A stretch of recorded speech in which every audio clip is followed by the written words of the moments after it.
I know how to see a whack MC when he bustin', but I just back away real cool, no fussin'. I'd rather go kicking in the streets with the bums and use the knowledge to collect what? Some funds. Open a non-profit and build a damn school. And this is the story of how a great king rules. There's many that claim to know the local demographic, but don't have the nerve to tell you the truth. It's tragic, but I do, so sit back and let me spit this shit to you. You feel better when I spit this shit to you. Despite the system trying to clamp down on the people, the people will learn how to stand up to evil. Not evil that's across the globe, that's too far, but evil that lies in their own backyard. And fighting, it's not an option, they can't win. The government, it's not supposed to represent sin, but then again they do, and that's a problem. So let's go down and figure out how to solve them. It's not fun being a rapper that can't speak, but we do, yes, and plus we make fat beats. Yo, we smoke weed, break up trees. Listen, bringing fat beats, that is our mission. You wanted to see us, so boy, shut up and listen. Thelonious and Big Bennett, brother, check the vision. Mentalities of different realities. Enter the Star Trek room when you hear the boom. I be the Walkman with the super bass.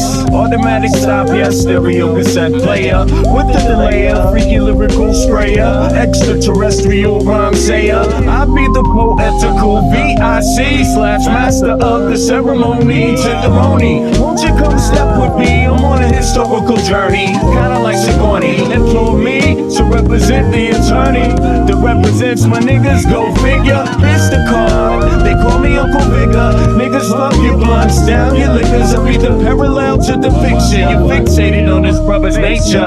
Relaxed behavior, I might save your change. Flip it, rearrange the whole concept. You was good for all your brain. Insane, psychotic, neurotic, black onyx, and hooked on phonics. Just atomic, bees like a bonnet. Cut with the Asiatic, they all up on it. Rhyme static with the Bugatti type of skill. You wonder, is this nigga Vic really for real? It's still, but only necessary in the berry. I'm milk like dairy, they quite contrary. That's scary, but I'm a dog in the prairie. I scurry to grab my bones and just worry. Lyrical flurry, go get your secretary with impeccable dictions. My style might vary, so get a hold of your own shit real fast. Fucking with us, we take it right out your ass. Prairie dogs chill while the other dogs howl. Too many dogs get sent to the pound. Back on the hill, me and my peeps just lounge. Prairie dogs, we keep it on the down. Splatter, don't like gun splatter. We try to climb the ladder, wicked men get better. They make it like splatter, but it really don't matter. Cause you know we coming back to our sons and our daughters. Father him the one who protects ya, and the mother she will never neglect ya. Through divine nature the people respect ya, and in this way I deliver my lecture.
From there, you must find out what life is worth. Grew up learning your do's and don'ts. before working on your motor skills, working on your coordination, right? And orientation to what you like. The brand new thing, so gentle the soul we're capturing. In this distance, the alphabets the kids sing. They celebrate when it's time to go outside. As you get older, you learn to let all the troubles in your life just glide away. Stay focused, keep it smooth, keep you cool. Things in life can make it get rude. If you let it, don't let it. If you let it, don't let it. If you let it, don't let it. If you let it, don't let it. If you let it, let it, let it, what? If you let it, don't let it, let it. If you let it, what? Don't let it. If you let it, don't let it, let it. Don't let it. We got what you need, you want it. We know what you want, we got it. We know what you feel, you want it. We got what you want, you can have it. We got what you need, you want it. We know what you want, we got it. We know what you feel, you want it. We got what you want, you can have it. We embark on this journey through your soul. We wanna have a good time. We embark on this journey through your soul. We wanna have a good time. We do something that you know you can't deny. We're just slipping in and out on a journey, you and I, on a mission to salvation. Our spirit be our transportation. We think you're due a little love, and that is true. For real, we bring something that you know you can't deny. We're just slipping in and out on a journey, you and I. Bring it. We got what you need, you want it. We know what you want, we got it. We know what you feel, you want it. We got what you want, you can have it. Yes, what's up, y'all? It is the 29th Monday again, June. It is 23:32 Central European Time. That makes it, 5:32 Eastern Standard Time, USA. What's up, y'all? We back. And once again, another episode of They Don't Know. They don't know, but I'm going to make it right tonight. And Americans about to make this shit right. And guess what? They don't know.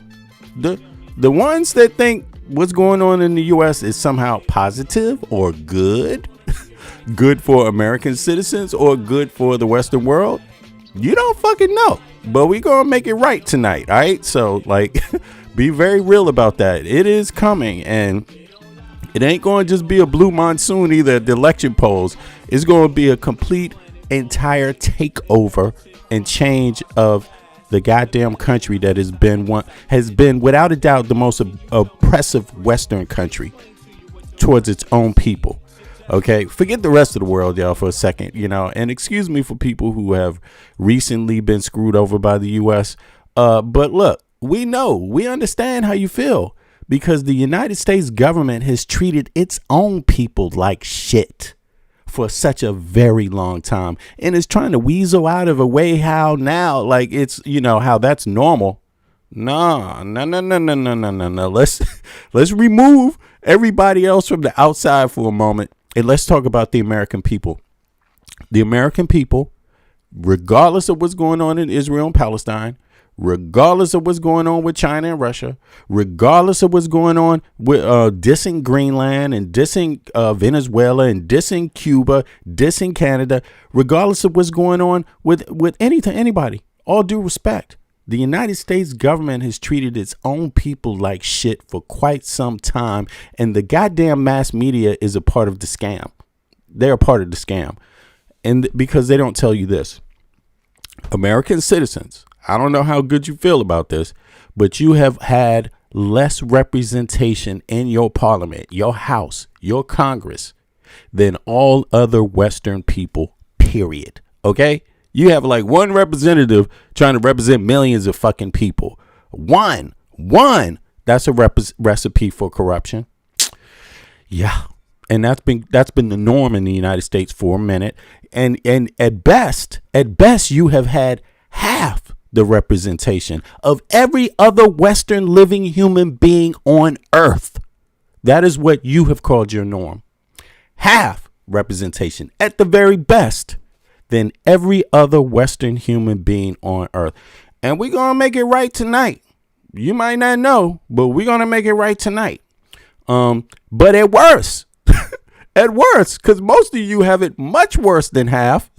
At worst, you might have 20, 30 times less fucking parliamentary representation per person than any other Western fucking country on earth. Does that make you feel good, or does it make you feel like a slave? How far have you run off the plantation since the king left? How long since you got your independence? How far have you run off the plantation? Have you fulfilled this Constitution? Have you really fulfilled the purpose of a representational government for the people and by the people? Have you really fulfilled that? Or are you just one step off the goddamn plantation yourself as a citizen, as a free person on earth? You are the last person to brag about shit. Okay? Like, really, you are oppressed. From every dumbass maggot to every intellectual blue state person, oppressed. Get it straight. You are living the life of the oppressed. And some of you are so goddamn bigoted, so goddamn prejudiced, so goddamn arrogant that you just won't do the math because someone who's telling you the message looks a little different than what you conveniently like every fucking day of the week. Man, fuck you. That's your problem. How someone looks when they give you the facts is your goddamn problem. You don't hear me complaining about your ugly ass and how you fucking leave the house. You know what I'm saying? You look horrible. Okay, you do all kinds of funny stuff. You wear your little monkey suit. You don't hear me complaining about that because there's more serious things to complain about. And that's the data. The data says you ain't shit. The data alone says you're miserable. That's what the data says. Okay, so you ain't going to run away from the data? Data matter. Data matter. Okay, in case you don't know, that's right. All data matters. Okay. And you're not going to run away from it. There's no way in hell you're going to run away from it. And I'm here to actually deliver you that wonderful message that, yeah, you ain't special. You ain't going nowhere. You need help, and you need help more than anybody else. You should be asking fucking Cuba for help at this point. Ask Cuba how to do something right, because you don't fucking know. If you're not willing to ask Europe and every other Western country, just go outside and say, hey, Europe, just want to ask you, brother, just want to ask you, sister, what do you think is wrong with the United States of America? Can you ask one fucking time? One time in a century. They will have a long list of things they're doing for their citizens that you haven't even occurred to fucking do, you know? And that's because you're 1 foot out of slavery from the king. That's really what it is. And people are fighting over who the what do they call it? The officer, the overseer is going to be. People are fighting over the overseer position. They done forgot that, yo, it's still a fucking plantation, bro. You one step off of the British plantation, your goddamn self, and you have the nerve to try to shut down the Constitution. Who the fuck are you? You're nobody. You're nobody. You're the biggest fucking idiots on fucking earth. That's who you actually are. It's sad, but it's true. And I know what the hell I'm talking about. And so, maybe the ones that don't know, but they're about to find out tonight. But those of you that do know, you know exactly what I'm talking about. You know exactly what I'm talking about. And maybe you're just starting to feel it at this moment because you were ignoring everybody else for a second. Maybe you're just starting to feel it and wake up. But come on now, better late than never. Because look, this is your goddamn kid's life on the line. This is your goddamn ancestor, your grandchildren. Think about this. If you're one step off of the British plantation yourself, one foot out of being an indentured servant yourself, 1 foot out of being a slave yourself. Because if you wasn't a slave, you was an indentured servant, or you was a nobody living in mud. Okay, a hut, motherfucking goddamn log cabin with mud and piss and shit in the street. Okay, that's what you were. You're only 1 foot out of that, and you trying to roll back the Constitution. You have had half the representation of any other Western person in any parliamentary society on earth. At best, half the representation of everyone else in their democracy. Every other Western country. At best, half. At worst, 30, 40 fucking times less. How does it feel? Does it feel good to have so little representation for your tax dollars? And don't give me that bullshit about you pay less tax dollars in Europe. Oh, motherfucker, please. You didn't even do the math. I can tell by how you talk. You don't even know the math. Because if you knew the math, you would slap yourself in the MFing face. And you should. And even if you know the math, fuck it. Go in the mirror and slap yourself again. Because that's reality. Just make sure you say, psh, psh, psh. Damn, I felt that. I'm awake. Okay? Because the moment you stop feeling that you are the goddamn fool of the century is the day you're headed back into a deep, dark sleep. And this time you're not going to wake the fuck up. It's over for you. Okay. So do not go off in your slumber. You're on life support. So let's peep how the Supreme Court is scared out of their motherfucking asses. Like I told you this before, American people, you have more guns than any other. You got more. The citizens fuck the police, fuck the military, remove them from the picture. The American citizen has more guns than the citizens of China and Russia put together. And everybody knows it, including the Supreme Court, in case they want to bumble the Constitution again. Oops, sorry, I did that for Trump again. Oops, sorry, oligarch done paid me off. Forgot it, done bought my house. Oops, I'm sorry. American people are stupid. They won't never figure it out. Yeah. Supreme Court is figuring out that Americans basically are, since Trump wants to fuck with the elections, and since they want to make jokes out of the Constitution, and since the Supreme Court wants to play games like the American people don't feed their fucking families, right? Goddamn Supreme Court is welfare. The goddamn Supreme Court is socialism. They should know, because guess who pays them? The taxpayer. Okay, guess who pays them? Elon Musk. What is he? He is a welfare recipient of the United States American citizen. He is on the biggest fucking Western plantation that there is, and he is soaking it up, whipping your ass, and you are giving him your life savings like you are a fucking slave. That's what you're doing. You need to let these people know that you're not stupid. And fuck what the TV says, you know better. Fuck what the TV says, you're doing the math on your own this time. Okay, because the math is not mathing from CNN. The math is not mathing from Fox News. The math is not mathing from MSN Now. Yeah, some of them may get a little okay at times, but it still ain't mathing, because the most devastating news that impacts your life the most, they will not tell you. And that is, you have less parliamentary representation than any other Western citizen. You have at best half the parliamentary representation of any other citizen in the Western world. That's what they're not telling you. They're also telling you that with that little ass representation, 1 foot off the fucking British slave plantation yourself, they're also not telling you that at best, only 45% of the tax dollars you pay every goddamn monkey ass day of your life actually goes to impact your life directly. They're also not telling you that. And soon as you leave the dumbass United States of America, the slave of the slave, it goes up to 60% of the taxes you pay impact your life directly. And in some Western countries, as high as 75%. That's why people are happy and you don't feel happy. But the difference between other people and you, because you're a fucking slave, is you look at someone else who's in the same class bracket as you and want to blame them for your fault, you stupid motherfucker, just like a jackass on the slave plantation.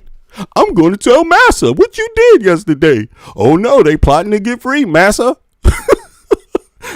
They waking up, Massa. You better go tell them about V. Bennett. V. Bennett is fucking planning a insurrection, man. Massa Musk. Can I get some ham hocks and a handout, Massa Musk? Yeah. I don't know how the indentured servants talked, but they didn't talk much better. You know what I'm saying? But at least they had some sense to understand classism and want some goddamn rights. At least some of them would quote the Constitution right and say, yeah, this Bill of Rights is a great thing. But some of you are so goddamn stupid. You're like, fuck the Bill of Rights. The founding fathers didn't have any. The Constitution didn't have the Bill of Rights in it. That's not the original Constitution. Duh. You haven't read the Constitution, apparently. That's the first goddamn thing. You need to read it before you advise other people of what the founding fathers was thinking. But in any case, Supreme Court scared shitless has decided to before American citizens wring our goddamn neck and are out here talking about hang Clarence Thomas, hang Judge Alito. Before they do that, they might want to try to uphold the Constitution. This is a surprise. This is a 5-4 ruling from the Supreme Court with Justice Barrett writing for the majority, and she's joined by Chief Justice Roberts and the 3 liberals on the court in finding. Hey now. Yep, and finding that Mississippi and other states that allow the counting of ballots that are cast still not good enough by or on election day. After election day, they can continue to count those ballots. Good for them. That's a huge victory for voters all over this country. And I will say, not necessarily for a particular political party. One of the groups that stands... You know why? Because like Malcolm X said, the ballot or the bullet. most to benefit from this is people who are living overseas, particularly including our military service members, whose votes likely would not have been counted had the court made a different decision. That's because, given how complicated it is to vote from overseas, oftentimes you'll have uniformed service members who cast their ballot in a timely way, but whose ballots are not received until days after. Now, just to make it painfully obvious, what kind of party, what type of president would call on people to defend their nation being paid a socialistic salary? That means the same thing, the same paycheck as everybody else in the same rank as you. No matter what your production, what your output is, just the same rank and file. What type of president and party would actually take away the people's vote who's fucking dying for their ass? Do you think Elon Musk does it for free? Do you think Elon Musk is going to get his ass out there and take a salary that a military person takes for years and years and years, risking their life for the United States of America? Do you think Elon Musk, Donald Trump, do you think he would do that? Do you think Peter Thiel would do that? Do you think Howard Lutnick would do that? Do you think so? Because apparently they don't seem to do it often. You know what I'm saying? But they don't have any problem with you doing it. And then the very person a lot of you morons voted for would try to stop your right to vote. Stop the people's right to vote who die for this country every day. Is that not treason? Is that not treason? How is that not treason? How is that not treason? How can you back that up as an American citizen? Please line them up, because whoever backs that up, you deserve to get slapped in the face. And worse, to be honest, where's the whip? Give me the whip. I want to whip some of these people. Whoosh, whoosh, say your name. What the fuck? This is horrible. They even had, you have a political party that had the nerve to suggest this. Okay, America, 1 foot off the British slave plantation, apparently. Yeah. Not necessarily for a particular political party. One of the groups that stands most to benefit from this is people who are living overseas, particularly including our military service members, whose votes likely would not have been counted had They wanted to cut service members' votes, the very people who are risking their life day to day for a socialistic check, for a rank and file. No matter how hard I work, I get paid the same as the next person, no matter what their output. Check. They had the nerve to want to cut your goddamn thing. I mean, any military person that supports this regime, you're stupid. You are stupid. You're worse than a monkey. Okay, you're worse than a goddamn. What's that song? All in all, yeah, you're the epitome of a brick in the wall. That's what. It's even worse for you, man. They have to write a whole new song for your type of moronic ass and shit, All in all, you're just another brick in the wall. And then they remove your vote. Okay, there you go. the court made a different decision. That's because, given how complicated it is to vote from overseas, oftentimes you'll have uniformed service members who cast their ballot in a timely way, but whose ballots are not received until days after. What the court is saying here is that this is a narrow ruling, and that it doesn't mean that in federal statute, election day is still election day. Nobody is contesting that. But so long as you actually fully, finally cast your ballot by election day, there's nothing to stop Mississippi and I believe the 14 other states that do this from continuing to do so. Harry Lippman, fair to say this is a huge win for democracy? It's a big win, Steph. Look, this was the one of the 8 that people were most on the fence about, but Chief Justice Roberts said at oral argument, it's still the same old Constitution, isn't it? And I think most people thought it would come down to Barrett and Roberts. The other 4 were on the other side, but it's a straightforward, commonsensical opinion in the sense that it's still election day, and we often vote. 12 states like Mississippi and another 15 in one way or another count some votes that come in after. That's just part of the deal. And so they're saying those 2 points are not in conflict. It's really good that it happened, especially for the point that Lisa made, overseas ballots and the military. The RNC was the challenger here because they do. All right. So look, somebody in the chat said they are a veteran. Hop on up. Here's the link to the panel. Let me prove it. Just prove you're a veteran. Come on up. Veterans don't run. Come on up. You know how to figure it out. You're a veteran, so you got something. Here you go. You got something to say. Come on up. I'm going to give you an opportunity to speak your mind. Listen, this person says, as a veteran, I could understand why any veteran or active duty military personnel ever voted for Trump. And I'm not sure if that's a mistake in typing.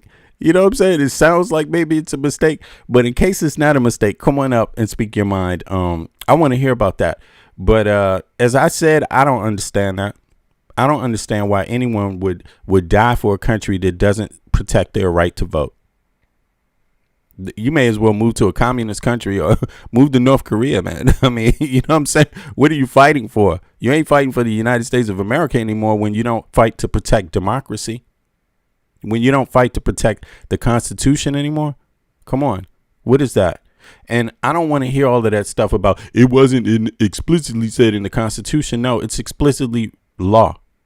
It's explicitly constitutional law. It is explicitly your right to vote from where you're voting from overseas while you're fighting. It is explicitly protected in constitutional law, So is it a typo? Yeah. It's probably a typo. I just want to make sure because, people read this stuff and, I just want to make sure I typed a mistake. Yeah, I got you. Okay, that's what I thought. You know what I mean? I'm like, I know a lot of veterans watch the program, but I just had to correct that because, people will take it, copy, clip it, whatever, and go on with this shit, man. It's like, but I think I could see that in how you wrote it. I was like, wait a second, is he missing a can't in there? He wrote could. It's all good. Okay, he said I typed a mistake. I meant I could never understand why. I never voted for Trump or any Republican ever. Yeah, I mean, and especially don't ever vote for one that doesn't even want you to fucking vote. You know what I'm saying? You vote, you bother to fight for the country, you go down in a war to go cast your ballot, and they say, ballot didn't make it here to the U.S. on time. Oh, well. What the fuck? That's insane. But this is literally what this party's trying to do. They literally tried it. They took this to the Supreme Court. Don't you understand? To take it to the Supreme Court means you goddamn very well meant it like that. It didn't just start in the Supreme Court. Someone else said no. Then somebody else said no. And they was like, nah, we're going to take this to the Supreme Court. Then they shouldn't be able to vote. And then they were damn sure determined to stop your vote. And it's just like, what are we watching here? I'm glad you wouldn't support this. Thank you. It's your right to vote for whoever you want to vote for, but we can have opinions and we can argue about that, but we cannot argue about your right to vote. You know what I mean? Like, our veterans and our American citizens, period. No matter where they are on earth, that's your country. That's who you can vote for. That's where your democratic rights lie. Full democratic rights lie within your country. I'm in Denmark. I don't get to vote for the parliament, but I'm an American citizen, so I understand that. I vote for the local elections. I'm fine with that. You see what I mean?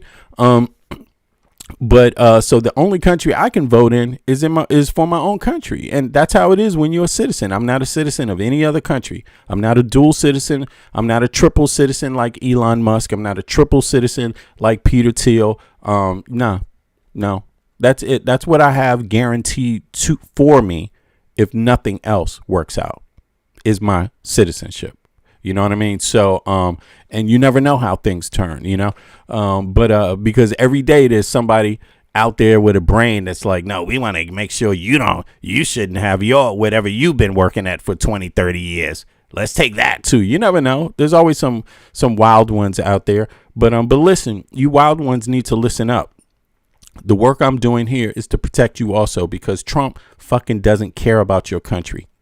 Trump doesn't care about, they hate you because you believe in universal health care for your own people. They hate you because you believe in universal education for your own people. They hate you. They talk down to you because you believe in fucking unions. Like, it's insanity. It's insanity. So just understand, we can argue about opinions. We can have that. But look, at some point, you got to ask yourself, why would you ever support someone that doesn't respect your country? Why would you do that? What allegiance do you have when you support someone that doesn't respect your country? That would be like supporting me if I didn't respect Denmark and I'm living in Denmark. You think I don't respect Denmark? You think I don't respect Danish history? You think I don't respect the Scandinavian or the history of it? You think, nah, I actually do. And I speak about it all the time, But nonetheless, I'm an American citizen. Until I'm something else, I can't be anything else, So let's continue in here and hear what the ruling was. Just to be clear, put a 1 in the chat if you agree with the Supreme Court's ruling this time around. Put a 2 in the chat if you don't. Let's take it back. More late breaking. From continuing to do so. Harry Lippman, fair to say this is a huge win for democracy? It's a big win, Steph. Look, this was the one of the 8 that people were most on the fence about, but Chief Justice Roberts said at oral argument, it's still the same old Constitution, isn't it? And I think most people thought it would come down to Barrett and Roberts. The other 4 were on the other side, but it's a straightforward, commonsensical opinion in the sense that it's still election day, and we often vote 12 states. So, again, just in case people don't understand me in the chat, put a 1 in, because the chat is open. So that means the rules are I'm going to require people answer my questions. Put a 1 in the chat if you agree with the Supreme Court's ruling. Put a 2 in the chat if you don't, because anybody that doesn't answer the question, I'm just going to block, all right, for the moment. So put a 1 in the chat if you agree with the Supreme Court's decision. Put a 2 in the chat if you don't. Let's see who answers. Mississippi and another 15 in one way or another. Count some votes that come in after. That's just part of the deal. And so they're saying those 2 points are not in conflict. It's really good that it happened, especially for the point that Lisa made, overseas ballots and the military. The RNC was the challenger here because they do think more late-breaking ballots are for Democrats. But it's good for overall enfranchisement. And I think it was a toss-up how it would come out, and this was one of the kind of handicapped versions. Stephanie, I'm not one who usually speaks in hyperbole, but I was literally about to say the same thing that you said in terms of it being a victory. Okay, so you could see Noah Fencer didn't answer the question, right? David Bjork didn't answer the question.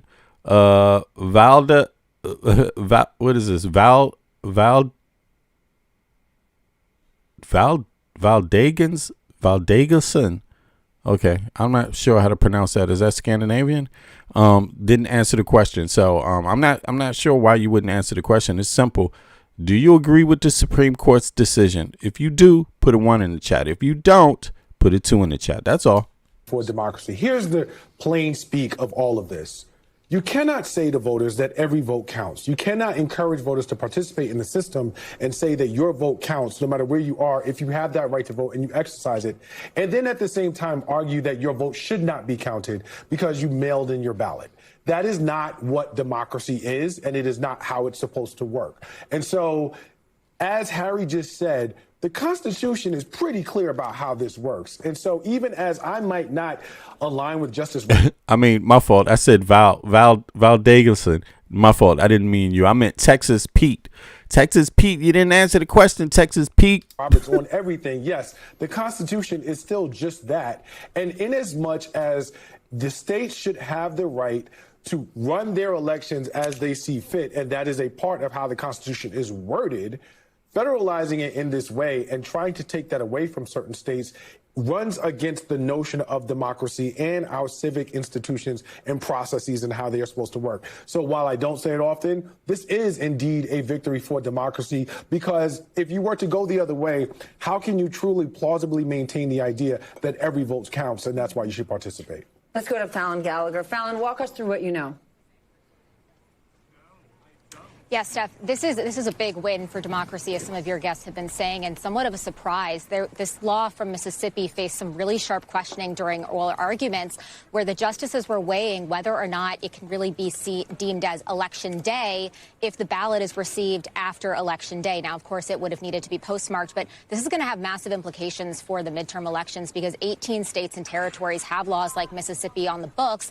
And something that I want to point out, I think Lisa was saying this earlier, it is a narrow ruling, and that's significant because there was an issue that kept popping up during arguments about whether or not this could impact early voting. Of course, almost every state across the country has early voting periods, and those are really important for people. So this is really, really a big win for democracy here. Of course, something that kept popping into my mind when I was in court during arguments is what this will mean on a practical standpoint. And now, of course, like if they had decided to get rid of these laws, which is what it actually seemed like they were leaning during arguments. Barrett seemed like a toss-up, and now, of course, she's the author of this opinion. But if they had gotten rid of these laws in these states, there could have been massive implications for rural areas where people often have to submit their ballot by mail to get it in on time. And it makes me think of an October surprise where if these laws had gone away, people would have had to put their ballots in much earlier, and then maybe they want to change their vote. So for now, these laws will get to hold in 18 states and territories. And another thing that's really significant to note about this case is that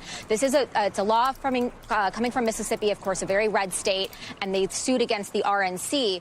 But the Trump administration actually intervened into this case. And so not only did the administration intervene and actually argue on behalf of part of this case, but President Trump actually sent John Sauer, the Solicitor General, to argue this case personally. Now, of course, the Solicitor General argues many important cases, but not every single case. Sometimes it goes to his deputy. And so the fact that Trump taps John Sauer to come in and argue this case highlights how important it is for the administration.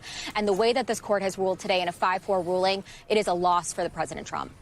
Fallon, thank you. Lisa, how much does this decision impact Trump's super push to get the Save America Act passed? I think it will absolutely light an even bigger fire under him, Steph, to push the Save America Act, because one of the provisions of the Save America Act is the congressional elimination of.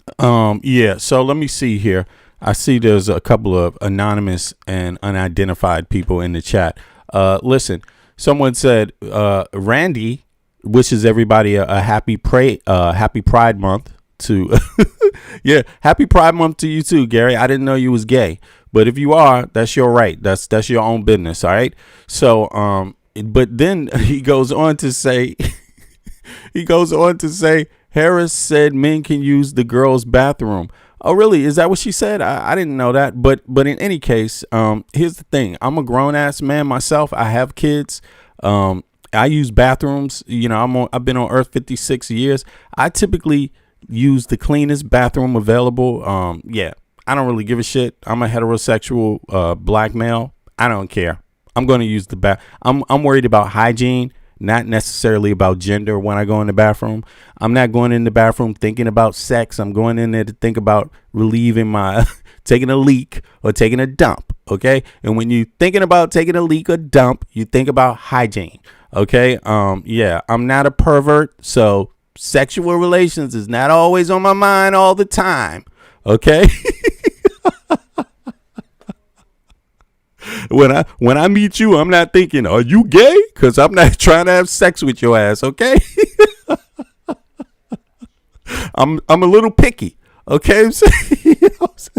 But listen, here's the thing. Voting, back to voting. You said that mail-in ballots are fake. Well, you know, they're not fake. And a lot of people have told you they're not fake, and you don't have evidence that it is, and you're not hopping up to provide any of the evidence. So here we go. Panel up. Here you go. If you want to come up and explain to people how mail-in ballots are fake, come on up and let people hear. We all want to have a good laugh. So hop on up, you know, entertain us, please. Statutes like Mississippi's that Say this again. Slow this one down. Yeah. So Fallon was mentioning that 18 states and territories have something called a grace period, where if you cast your ballot by Election Day, it can be counted for a certain number of days afterwards. Trump was hoping that the Supreme Court would say that's not allowed, and they didn't. But the Save America Act is essentially his fallback position, because in the Save America Act, there's a provision that would allow Congress to do what the Supreme Court today has not. It would eliminate by statute any right of states to have that grace period by saying Election Day is Election Day is Election Day, and any ballot received after Election Day cannot be counted. And I want to say there's also a note of sort of a little bit of an ominous note in Justice Barrett's majority opinion. Even though today is a victory for democracy, she's saying this is not a case about the Constitution. We do not consider the scope of Congress's authority to regulate federal elections. The sole question before us is whether counting ballots postmarked by Election Day but received up to 5 days later violates the federal Election Day statutes. In other words, Justice Barrett is leaving open the question of whether Congress can make a different decision about these states that have grace period statutes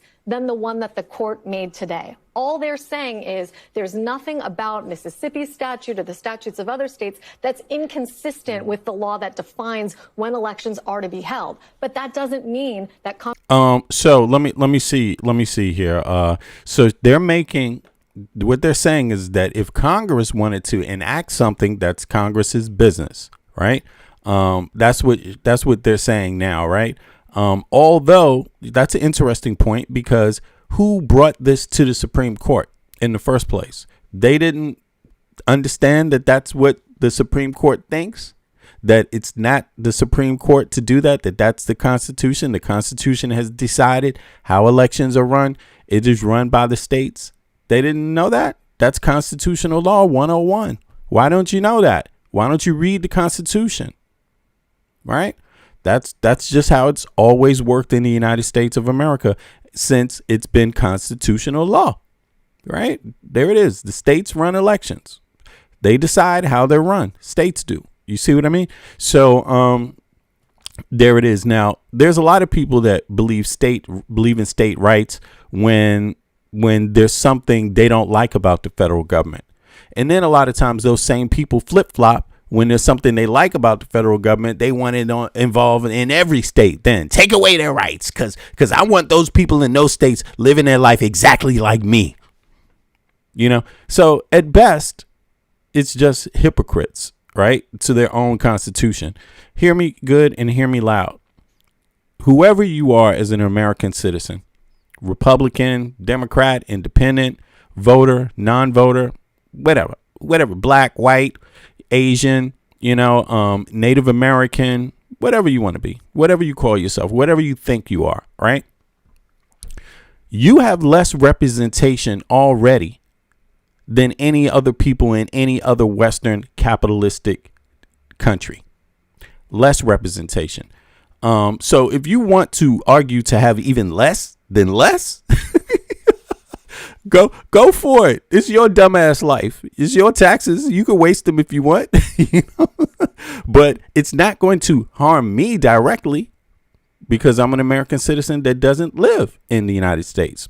So here's the thing about it. My taxes don't go to the United States that way. You see? So here's the thing.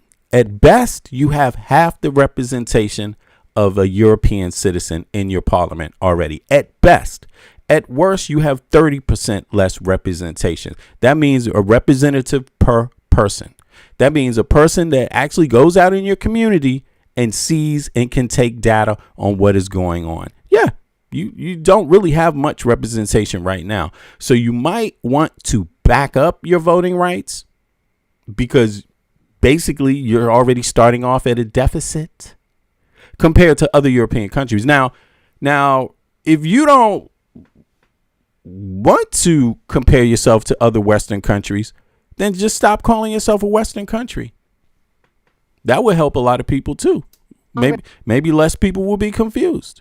But right now, the United States is the only Western country, the only Western capitalistic country that doesn't have universal health care and doesn't have universal education. So you're already at a deficit. You want to take away more voting rights? Go for it. Go for it. Doesn't have the right to change that. She's flagging that in her majority opinion. Look to the White House to pick up on that and put the pressure very heavily on people like Mike Johnson and John Thune to do what the court today would not. If you said it or Fallon did, I missed it. Did they say if this needs to happen before the November midterms?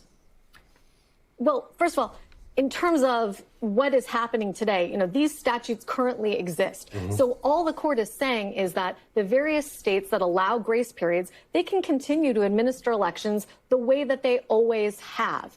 Nothing needs to change because nothing is changing. With respect to whether or not Congress can change the law further, they're not making a judgment about whether or not, for example, if the Save America Act were to pass, they would honor that in advance of the November elections. And I think that's a question that will have to live for another day. But Stephanie. And that's if it passes, signed by the president, and is deemed lawful under the Constitution by the Supreme Court. Because if the language is not the language that upholds the Constitution specifically, it shouldn't even pass the smell test of any Supreme Court, because the Supreme Court is not supposed to be pro-Republican or pro-Trump or pro-Biden. It is supposed to only be pro-American people. Period. Pro-American people regardless of your color. Pro-American people regardless of your ethnicity. Pro-American people regardless of your views about trans bathrooms or whatever the hell you want to call it. By the way, when I got to use the bathroom, I don't generally think about what the fuck someone else wants.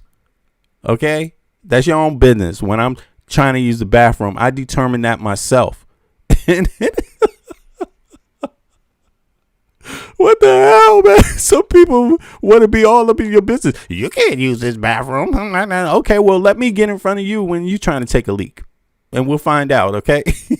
But I don't think you want to meet me and try to tell me what I can do, okay? Especially when it comes to using a bathroom, all right? I know how to use bathrooms. I know what they're for, okay?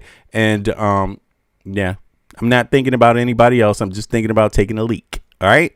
So, and then going on my way. So, anyway, let's go on. Just like when I vote, with something like that, as much of an ominous note as it is from Justice Barrett, I can actually live with that. And the reason why is because what they are doing in the court is they are relegating the responsibilities of legislation to the legislative branch of government and not trying to legislate from the bench. Now, you can ideologically have whatever it is that you feel about red versus blue and who's in charge in Congress and who has the majority and what they might do with it. And I do understand that conversation has merit. But as far as the court and what the court is supposed to do, the court is supposed to interpret the Constitution. The court is supposed to interpret the law, not make law from the bench. And so a note like that from Justice Barrett points to the legislature and says, hey, if they want to make it a law, then they can make it a law. We're not saying that they can't, but that's up for them to do. And so from a process place, I think that is the appropriate thing that's supposed to happen. What I can say as a lawyer is it's very frustrating when the court steps outside of its purview and starts legislating from the bench. And they do this more often than not.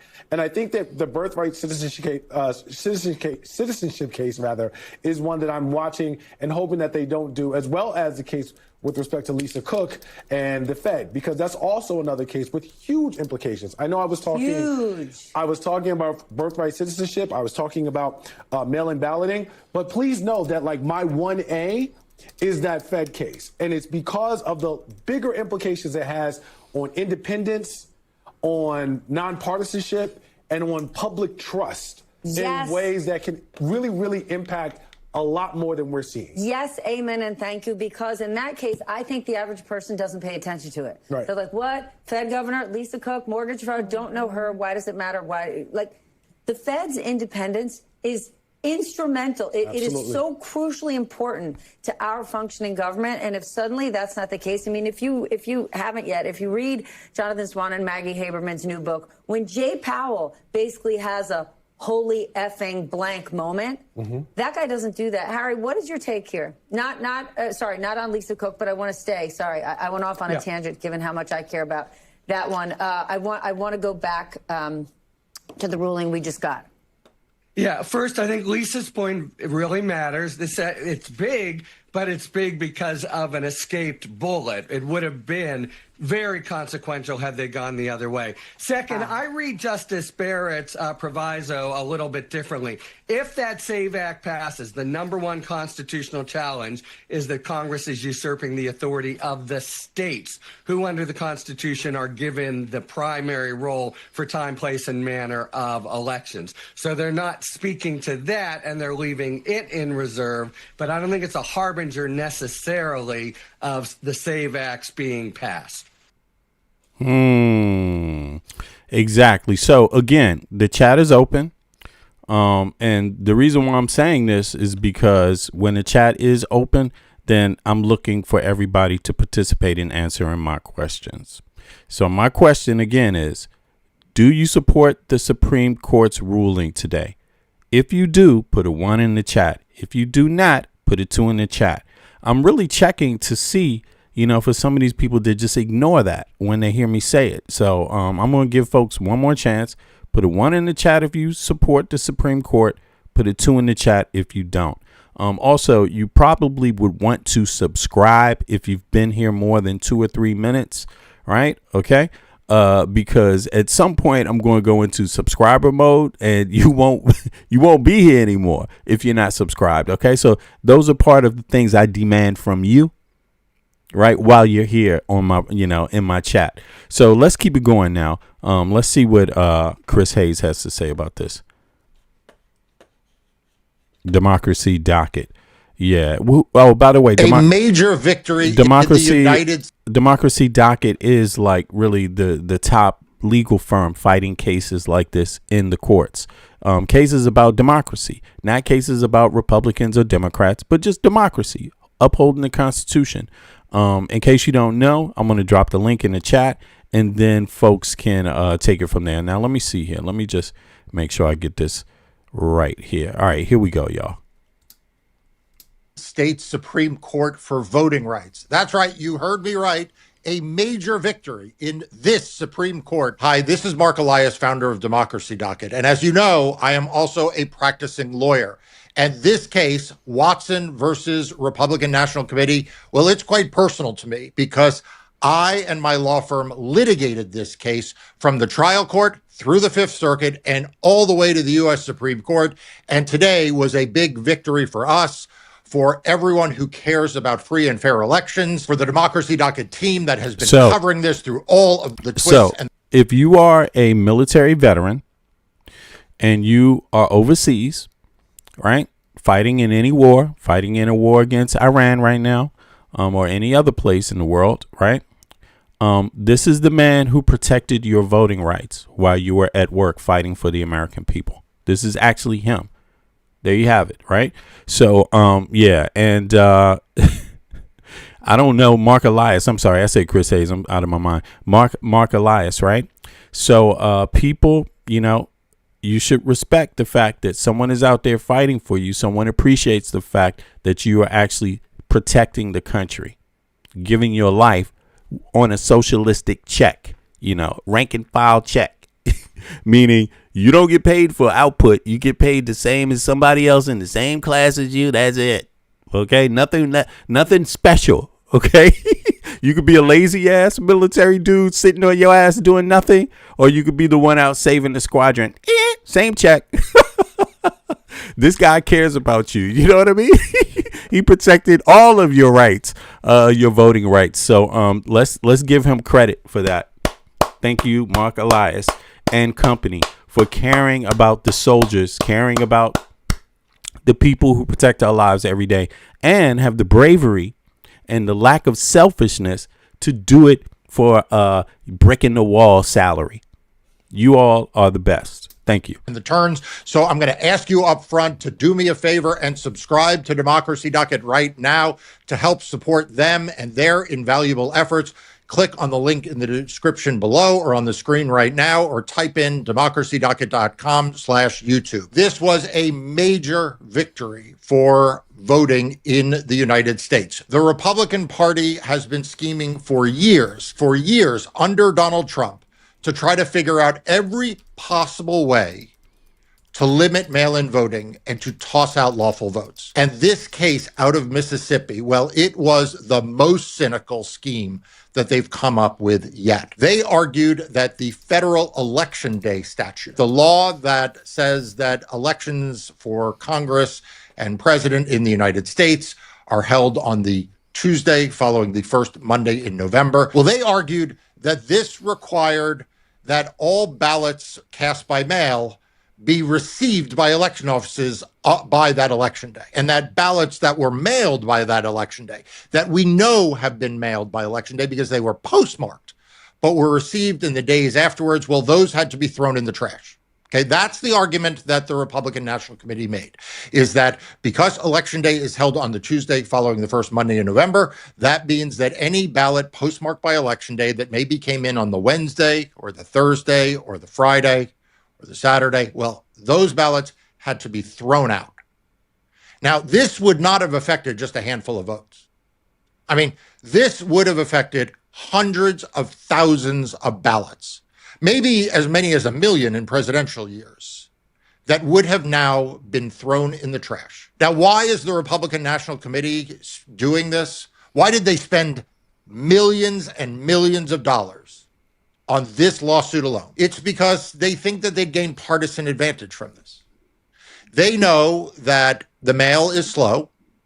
They know that the people who tend to cast their ballots closest to Election Day are young voters. They know that the Postal Service doesn't serve all communities equally, and that minority voters oftentimes experience slower mail delivery than others. And so putting it all together, they figured that even though it would disenfranchise some Republicans, the effect on Democrats, on young voters, on first-time registrants, on more transient voters, and on minorities would be worth it to them because they would be disenfranchising more Democrats. Like I said, this is a pretty cynical approach to voting, but we don't expect anything more from today's Republican Party. But I'll tell you what, most people out there thought we were going to lose this case. I mean, if I had listened to the naysayers, we never would have bothered fighting.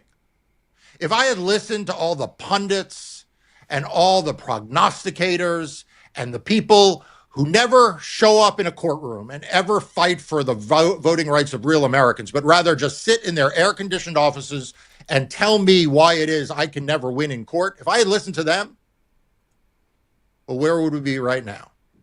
But I didn't. And as soon as the Republican National Committee launched this scheme by suing Mississippi, right? They didn't sue a swing state. They didn't sue a state with a Democratic attorney general. No, they sued Mississippi, a state where you have Republicans control the whole process.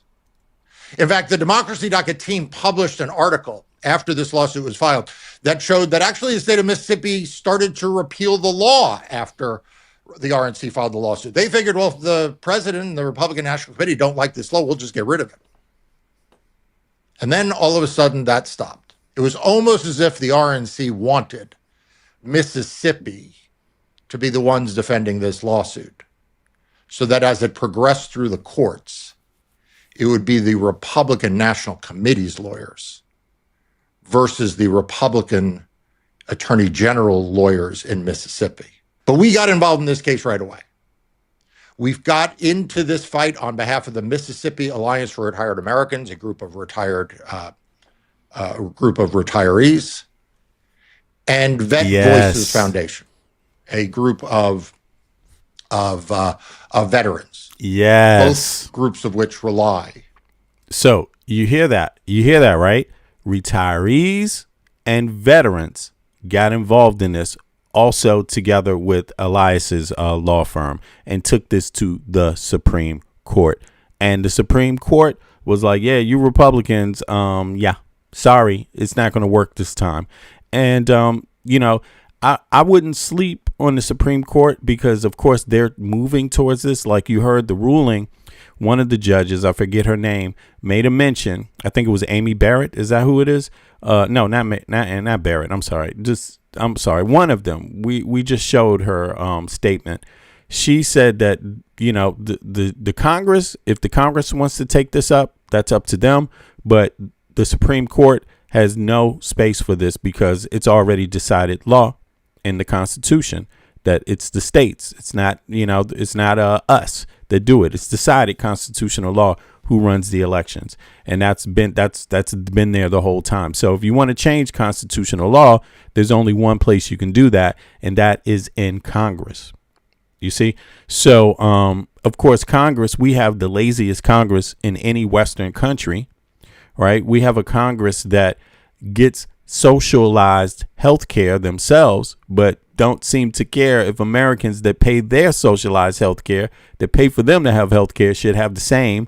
I mean, you have we got a do nothing, worth nothing Congress in the United States. And the Congress that we have, even if they were the best on earth, we would still have half the representation at best than any other European country citizen has. They have double representation, double the amount of parliamentary members representing them. And in some places like Denmark, it might be 20 times more parliamentary representatives from different districts. That means one person representing a smaller amount of people. That means those people have more democratic rights than American citizens. But even though we have half at best and maybe 40 times less at worst, they still do nothing. You know what I'm saying? So what does that tell you? That either tells me that the American people really don't think too highly of themselves or they just don't have the capacity to think. I'm talking about by volume. One or the other. So let's continue. On mail-in voting disproportionately, including in Mississippi, where there is no excuse absentee voting. And so we got in, we fought, and like I said, now we won. Now that opinion was 5-4, so it was close, but hey, look, here's the deal. 5-4 opinions have the same binding effect nationwide as 9-0 opinions. But why was it even 5-4? What is there to discuss? It's constitutional law.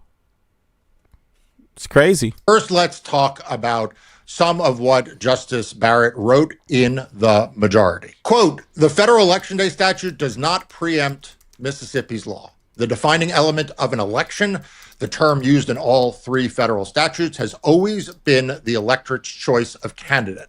And a related federal statute, the Uniform and Overseas Citizens Absentee Voting Act, confirms that while federal law dictates when ballots must be cast, state law dictates when they must be received. That is Justice Barrett pointing out that this is something that is left to the states. And this is a point that she actually makes even more explicitly in perhaps the key portion of this opinion, and in language that will echo through future voting cases, including the cases that my law firm and I have brought to challenge Donald Trump's executive order trying to take over voting, and in particular, mail-in voting. And here's what she wrote, quote, "The Constitution's election clause empowers state legislatures to prescribe the times, places, and manner of holding congressional elections.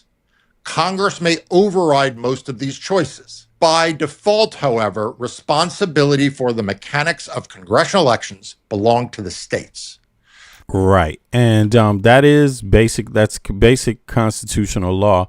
I'm not really sure why they would not, why that's not understood just right off of the top. And but let me bring it up here. Let's see here. Articles. Are we there? Right. So here we go. Listen. What does it say here? The original U.S. Constitution does not actually grant or explicitly guarantee a right to vote to anyone. Instead, the Constitution establishes voting rights in a roundabout way. It left the decision of who gets to vote up to individual states. And then over time, the Constitution was amended to explicitly forbid states from denying the vote to specific groups.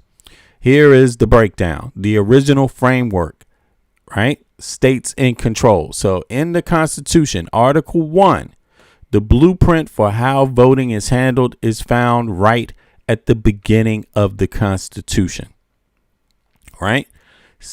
Article 1, Section 4, the Elections Clause.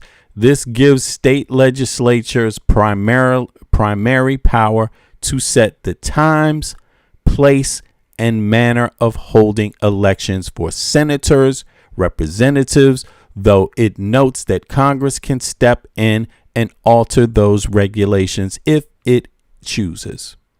Congress has not chosen. And the Trump administration knows that. So why would they go to the Supreme Court? Why not go to Congress? Because Congress is a defunct Congress, right? It's really not going to do much, but lacks the support also for this kind of thing. It would hurt Republicans. This is really what it comes down to. So Republicans ain't going to support it either, right? So, but in any case, the states that Article 1, Section 2, the states that to vote in a federal election for the House of Representatives, a person only needs to meet the qualifications required to vote for the most numerous branch of their own state's legislature. OK, because the founders left voter qualifications to states, early American voting was generally restricted by state laws to property owning or tax paying white males. OK, but Congress has changed that. Right, because Congress is in the Constitution the only body that is allowed to write constitutional law. Right. The 2 Constitution Amendment, what states by Congress amended it. 1868, 14th Amendment. Since the Constitution didn't explicitly grant the right to vote, the federal government expanded access by passing amendments. So let's just be very clear. Let's be very clear. In the beginning, women could not vote. You understand that? So, do you think that's correct? Put a 1 in the chat if you think it was correct that women should not or did not have the right to vote. Do you think it's correct today? Number 2, do you think it was correct? No, do you think it was correct at any time? Put a 1 in the chat. If you think it was always incorrect, put a 2 in the chat. I'm just curious about that, what people in the chat think, since the chat is open. Now, let's see here. Since the Constitution didn't explicitly grant the right to vote, the federal government expanded access by passing amendments that tell states what criteria they cannot use to deny someone in the ballot, right? 14th Amendment, the criteria was, let's see here, 14th Amendment. Sorry, you can't read this part, but I'll read it for you. Right, 1868. Granted citizenships to all persons born or naturalized in the U.S. and guaranteed equal protection of the law, laying the groundwork for future voting rights battles.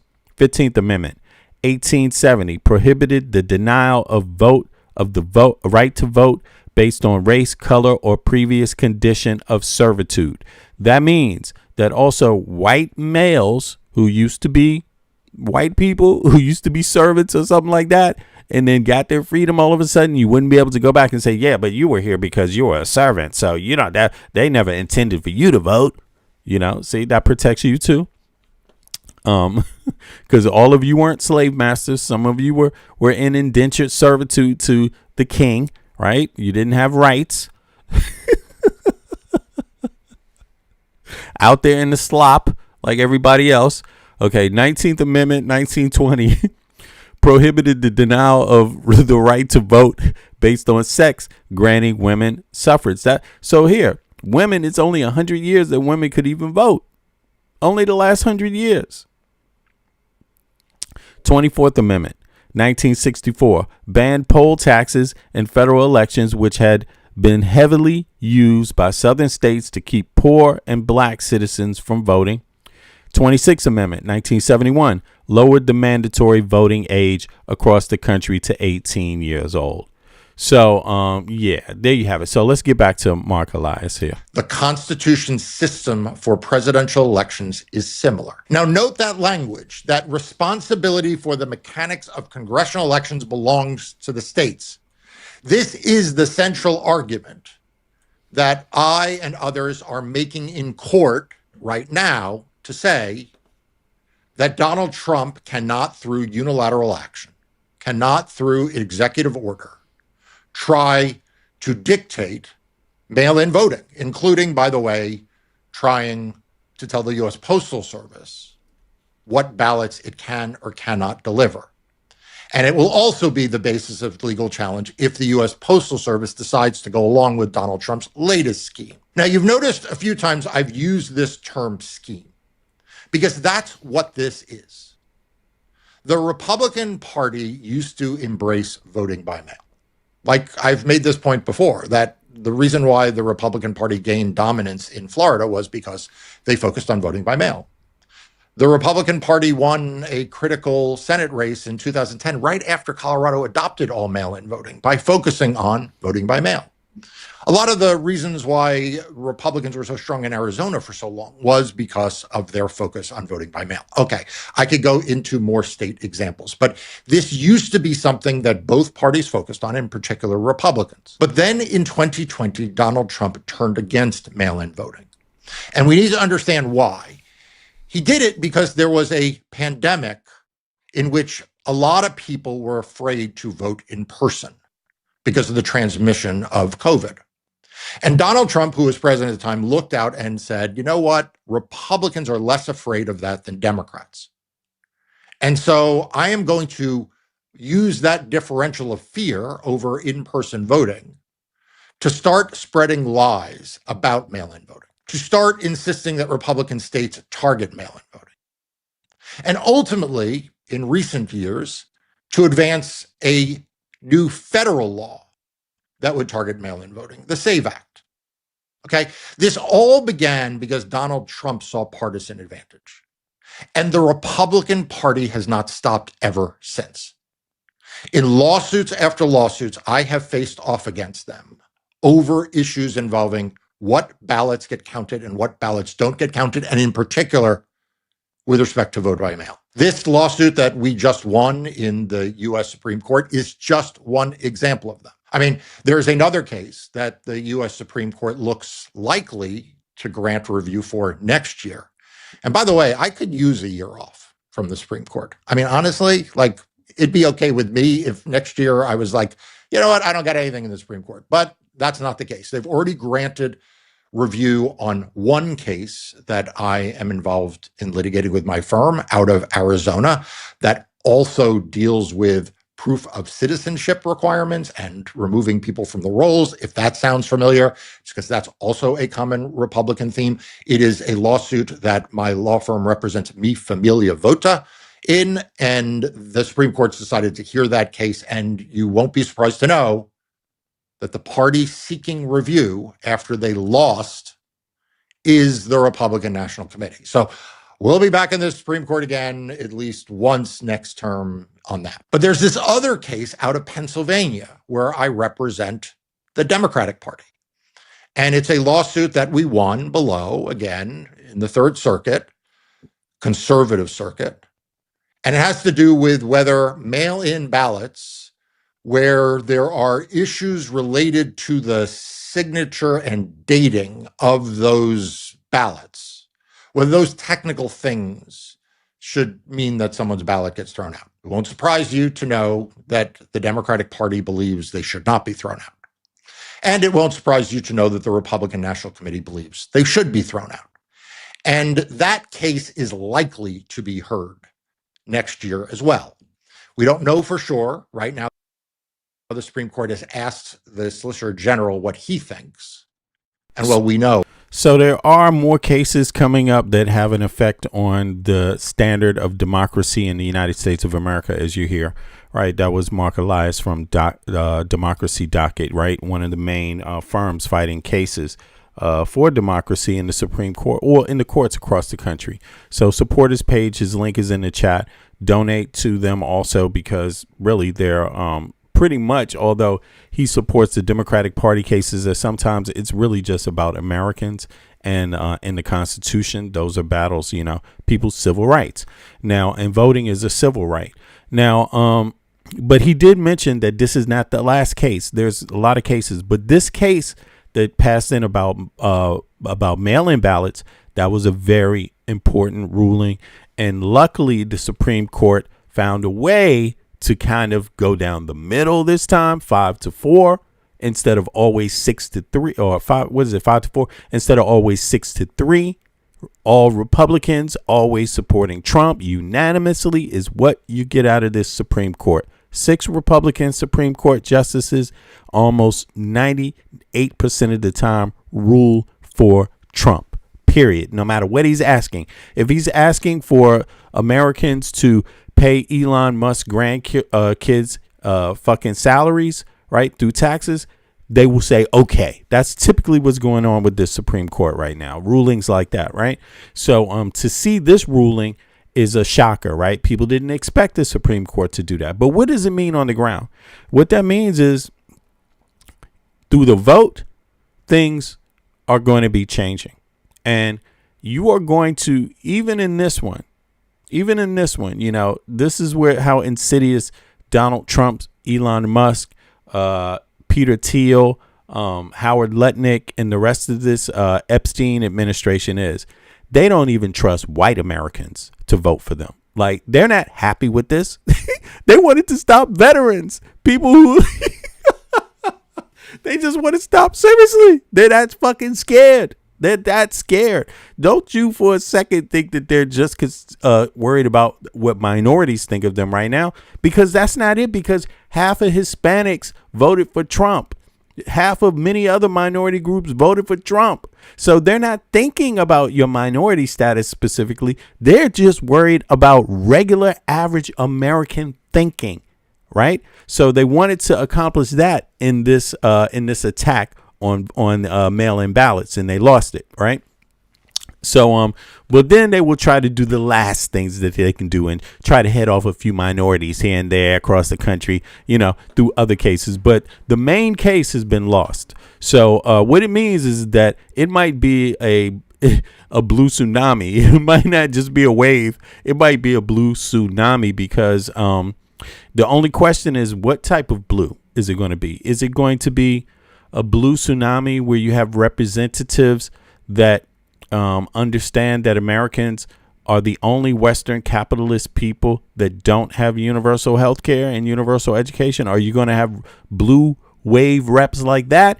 Or are you going to have status quo blue wave reps that are like, you know, although you have less representation already than all other Western people, we just think you should keep paying this high ass tax and really get little, like little trinkets, beans, like your little servants and shit, like your domestic, like your goddamn, what do you call it? What did they call those servants that, you know, when they first came to the United States, indentured servants? Yeah, man. That's how these representatives think, red or blue, pretty much. They think you're indentured servants. They think you should go to work. They should collect taxes from you and you should pay for their health care, but you don't deserve it yourself. That's what's going on here. That's what's going on here. So we're gonna find out. Now let's get to the next one here. To the some legacy media spinoff on this. There's 3 different losses. So Trump had 3 different losses. So let's take a look at them. Handed down 2 key decisions on presidential power and the firing of people from Wolf Blitzer in effect. Government agencies. Justice has ruled that President Trump does not have the constitutional authority to fire Lisa Cook, a governor from the Federal Reserve Board. Okay. But the court backed the president's power to terminate Rebecca Slaughter, a Democratic appointee to the Federal Trade Commission.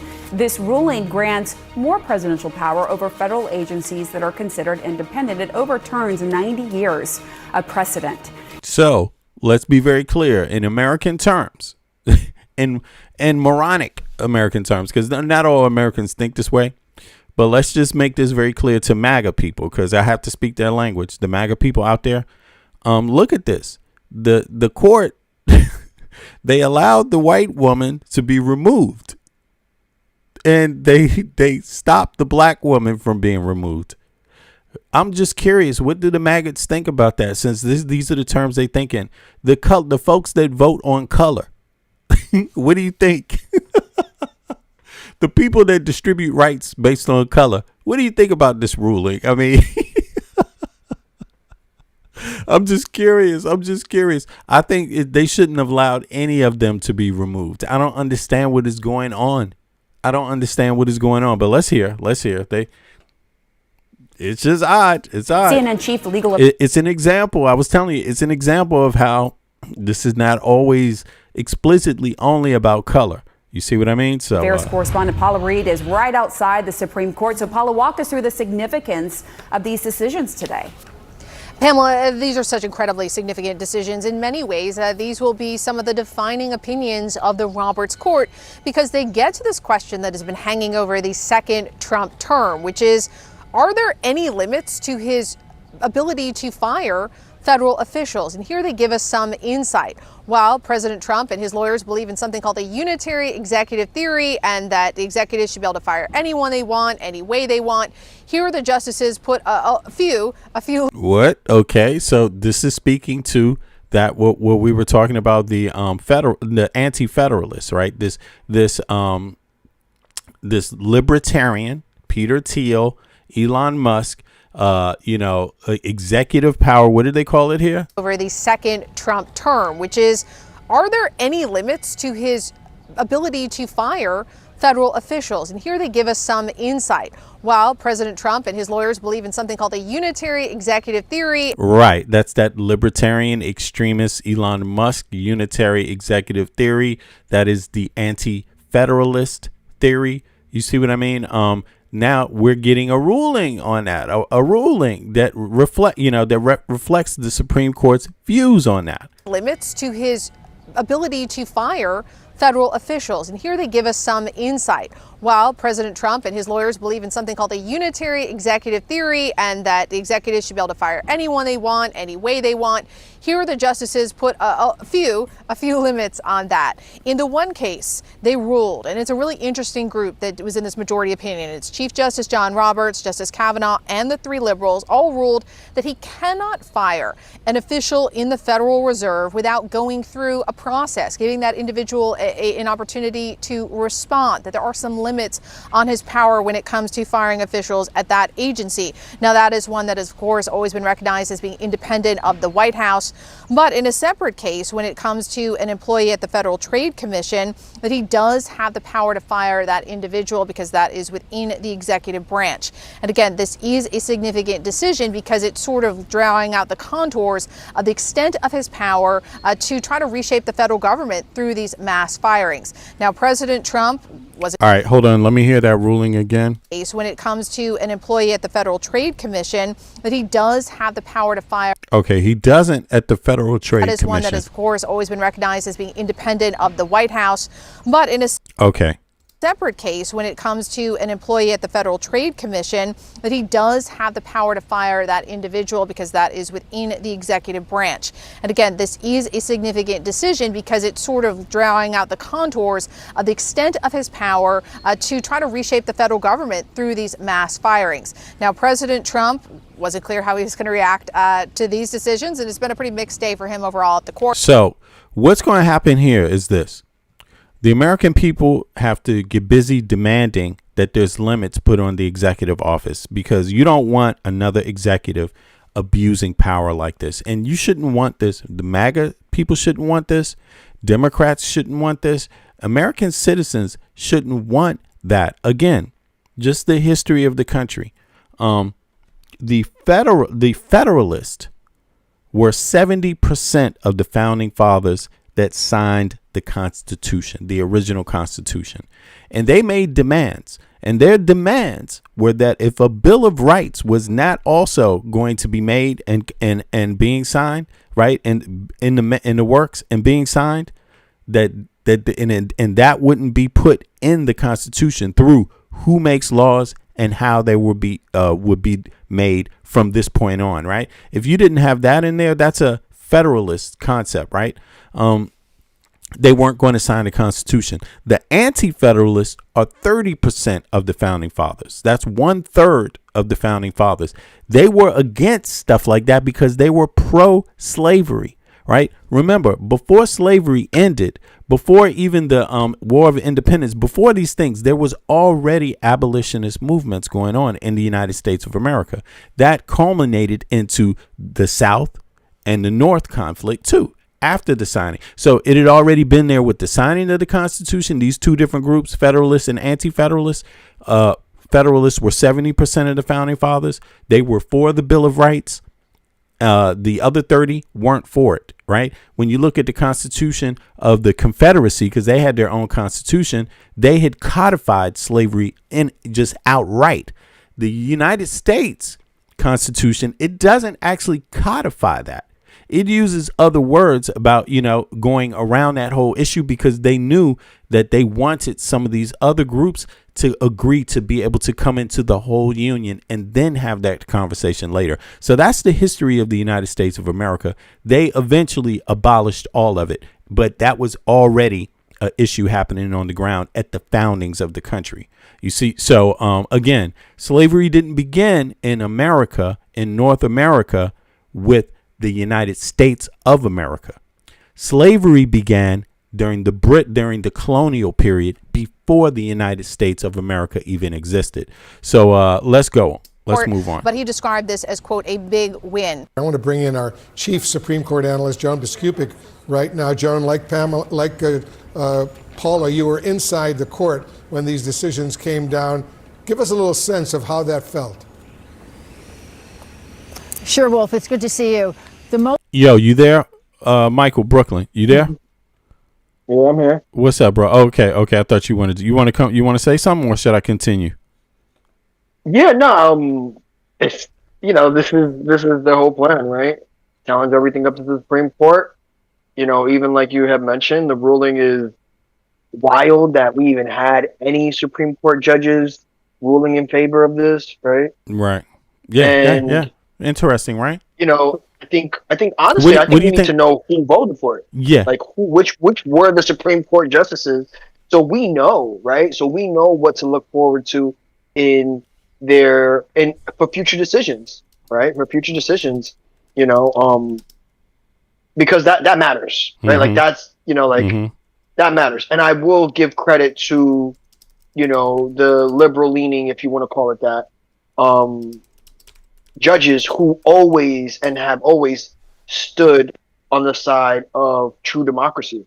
Right. Because this is the time that it shows the most, right? When you are facing adversity and you always stand out, you know, the Sotomayors of the Supreme Court, right?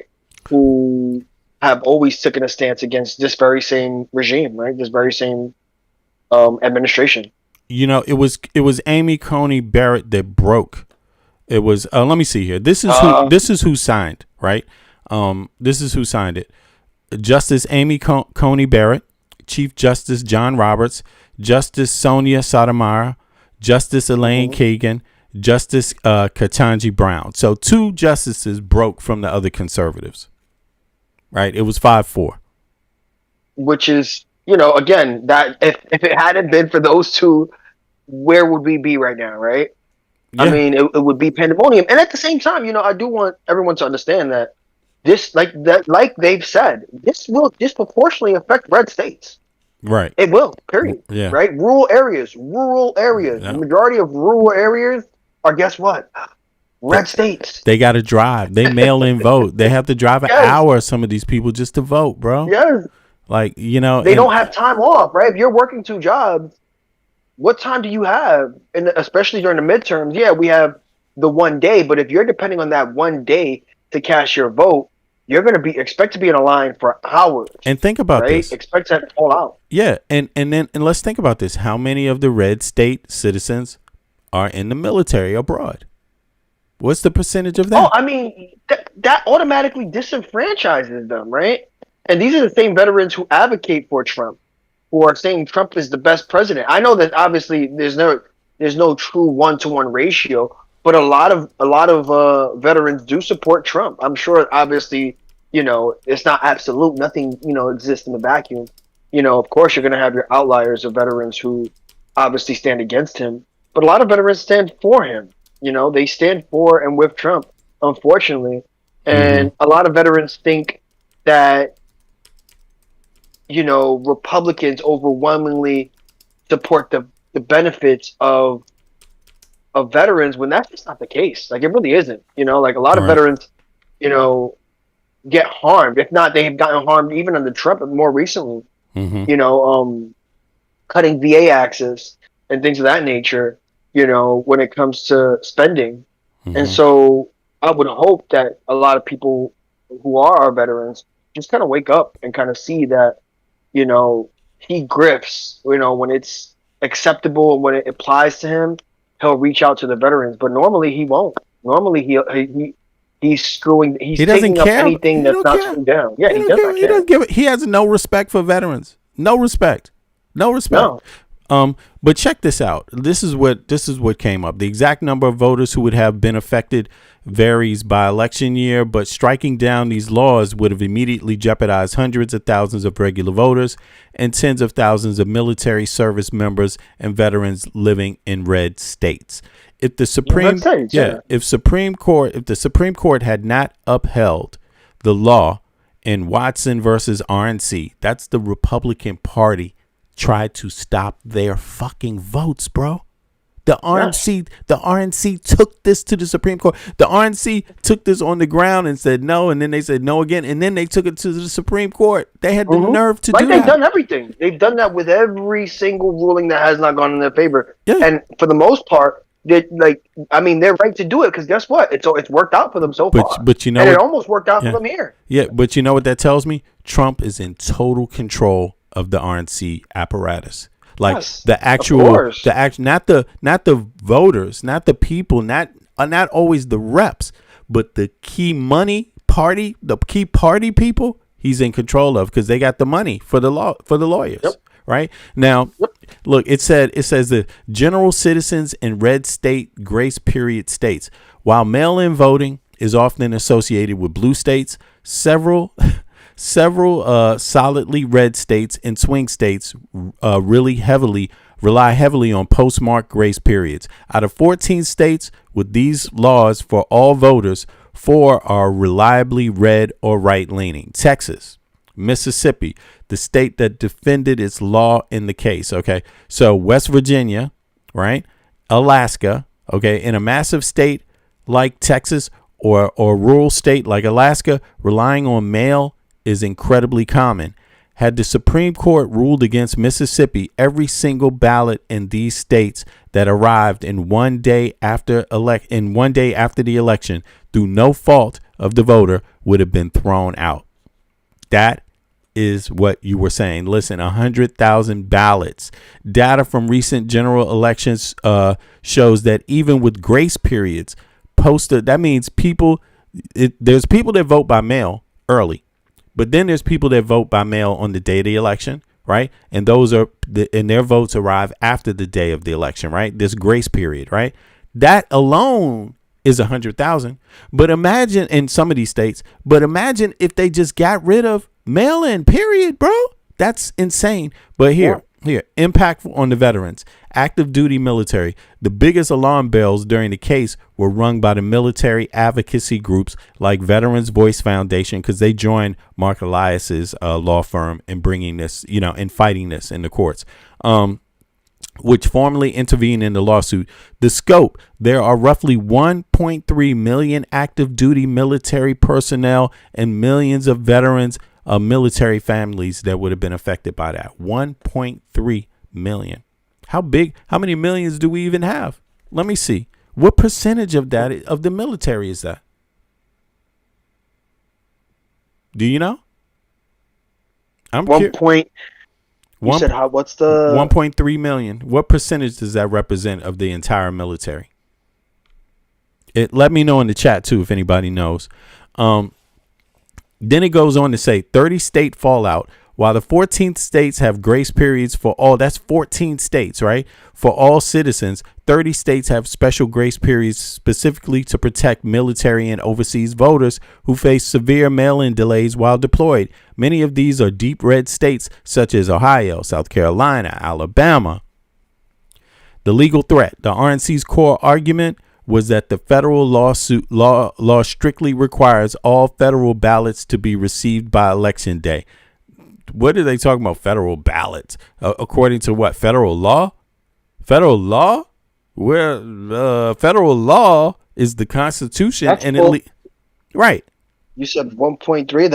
That the total percentage is 62%.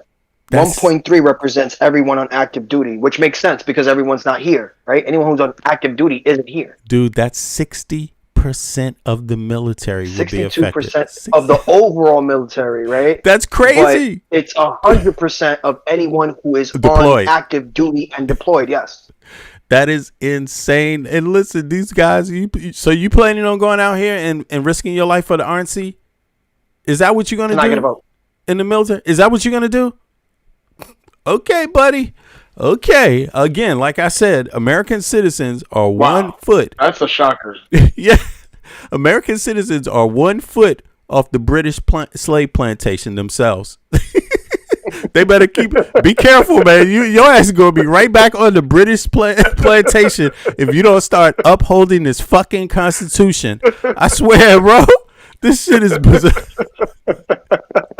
This shit ain't good, bro. This shit is not good at all, man. No, I mean, it's a jest, but it's the truth because it's scary. It's like, wow, you mean to tell me that you're willing to go that far to disenfranchise even your own troops at a rate that will stop them? They will not be able to vote. Like, they won't be able to vote. And that's insane. Who does that? You would assume who does that privilege as an active duty member. I told you Donald Trump is the most anti-white president in the history of the country. Man. Not saying that all those veterans were black. I'm not saying that because that's obviously not what I'm saying. If you have any idea of the math, that's impossible, right? But you know what I'm saying? No one should even take what I'm saying that way if you value math. But but he calls himself patriotic, right? The majority of them are white Americans, right? I mean, I'm pretty much thinking the math leads that way. You know, and the majority of the people affected most by Trump's thing, they're white Americans, bro. Like, his policies are extremely anti-white. And, you know, I'm sorry, I'm laughing, but it is insidious. That's why I'm laughing. It's insidious, but it is. It's sad, man. Now let's hear a little bit more of this. Americans already have, at best, half the parliamentary representation that a European citizen has, right? Per person. Yep. That's at best. At worst, in some countries, it's like 30, 40 times less representation. Which the chat doesn't understand. That's because they have a larger representation. We have a cap on the House. Right. You have a cap on your House officials, and your population has gotten 3 times bigger since the turn of the century, 1920. So it's the population has expanded, but your representatives haven't. So you actually have less Democratic representation than the average. You have half at best than the average European. And it's like some European countries have 30, 40 times more representation, Democratic representation per person, which translates into better laws for the people, basically, for the tax system and things like that. Whereas in the United States, they have the least amount of representatives by per person by number. Right. But also, at best, 45% of the taxes that they pay actually goes to something they see directly in their lives, versus Europe, 60. As soon as you leave the U.S., Canada, and everywhere else, 60% of the taxes you pay, you see directly. The average citizen sees directly affecting their life. And in some places like Denmark, it's up to 70%. Some say 75%. So here we go. And I'm going to put the link in the chat for anybody that has some insightful information that want to hop up and share with the public. Most important thing the justices did today was in the case involving Rebecca Slaughter of the Federal Trade Commission. Chief Justice John Roberts and the conservative majority used that decision to roll back nearly a century of legal policy about the president's power to remove the heads of regulatory agencies. Now, in some ways, this is going to sound kind of dry and arcane, but somebody in the chat said the population has expanded with illegal immigrants. No, but that's not what we're talking about. So we're talking about citizens. We're talking about people born in the country.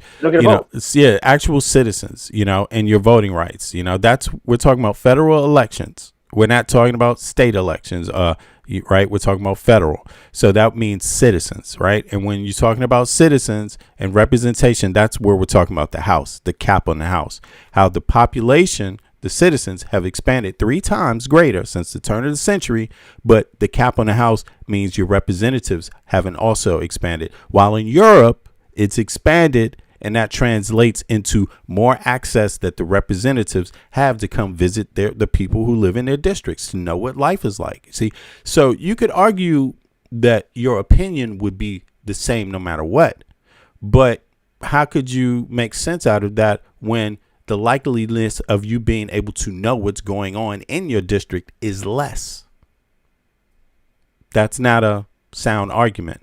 It's more likely that if you had more time and more ability to scan the district you live in, which takes time and it takes resources, it's more likely that if you had if the cap on the House was lifted, and American citizens had more representatives per person like Europeans have, it's likely that you would know more about your population and therefore translate into different laws. So, yeah. Regulatory agencies. The person in the chat so who said it's because of illegal immigrants doesn't understand that illegal immigrants don't have a vote.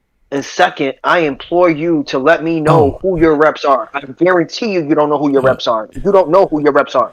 So please, in the chat, place who your reps are.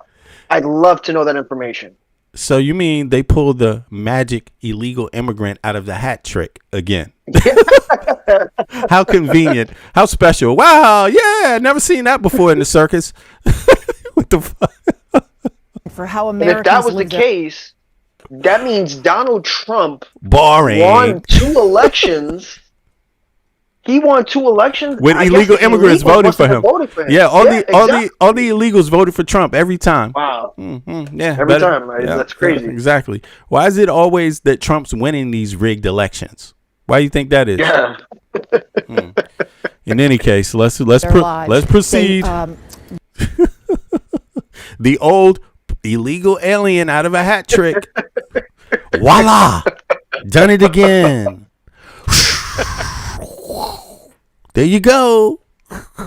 Give me your money, sucker. They cover rules for, medical, health, nuclear power. In this case, it's the Federal Trade Commission that was at issue, and we're talking about, safeguarding consumer practices, antitrust issues. So that gives you a sense of all that's at stake.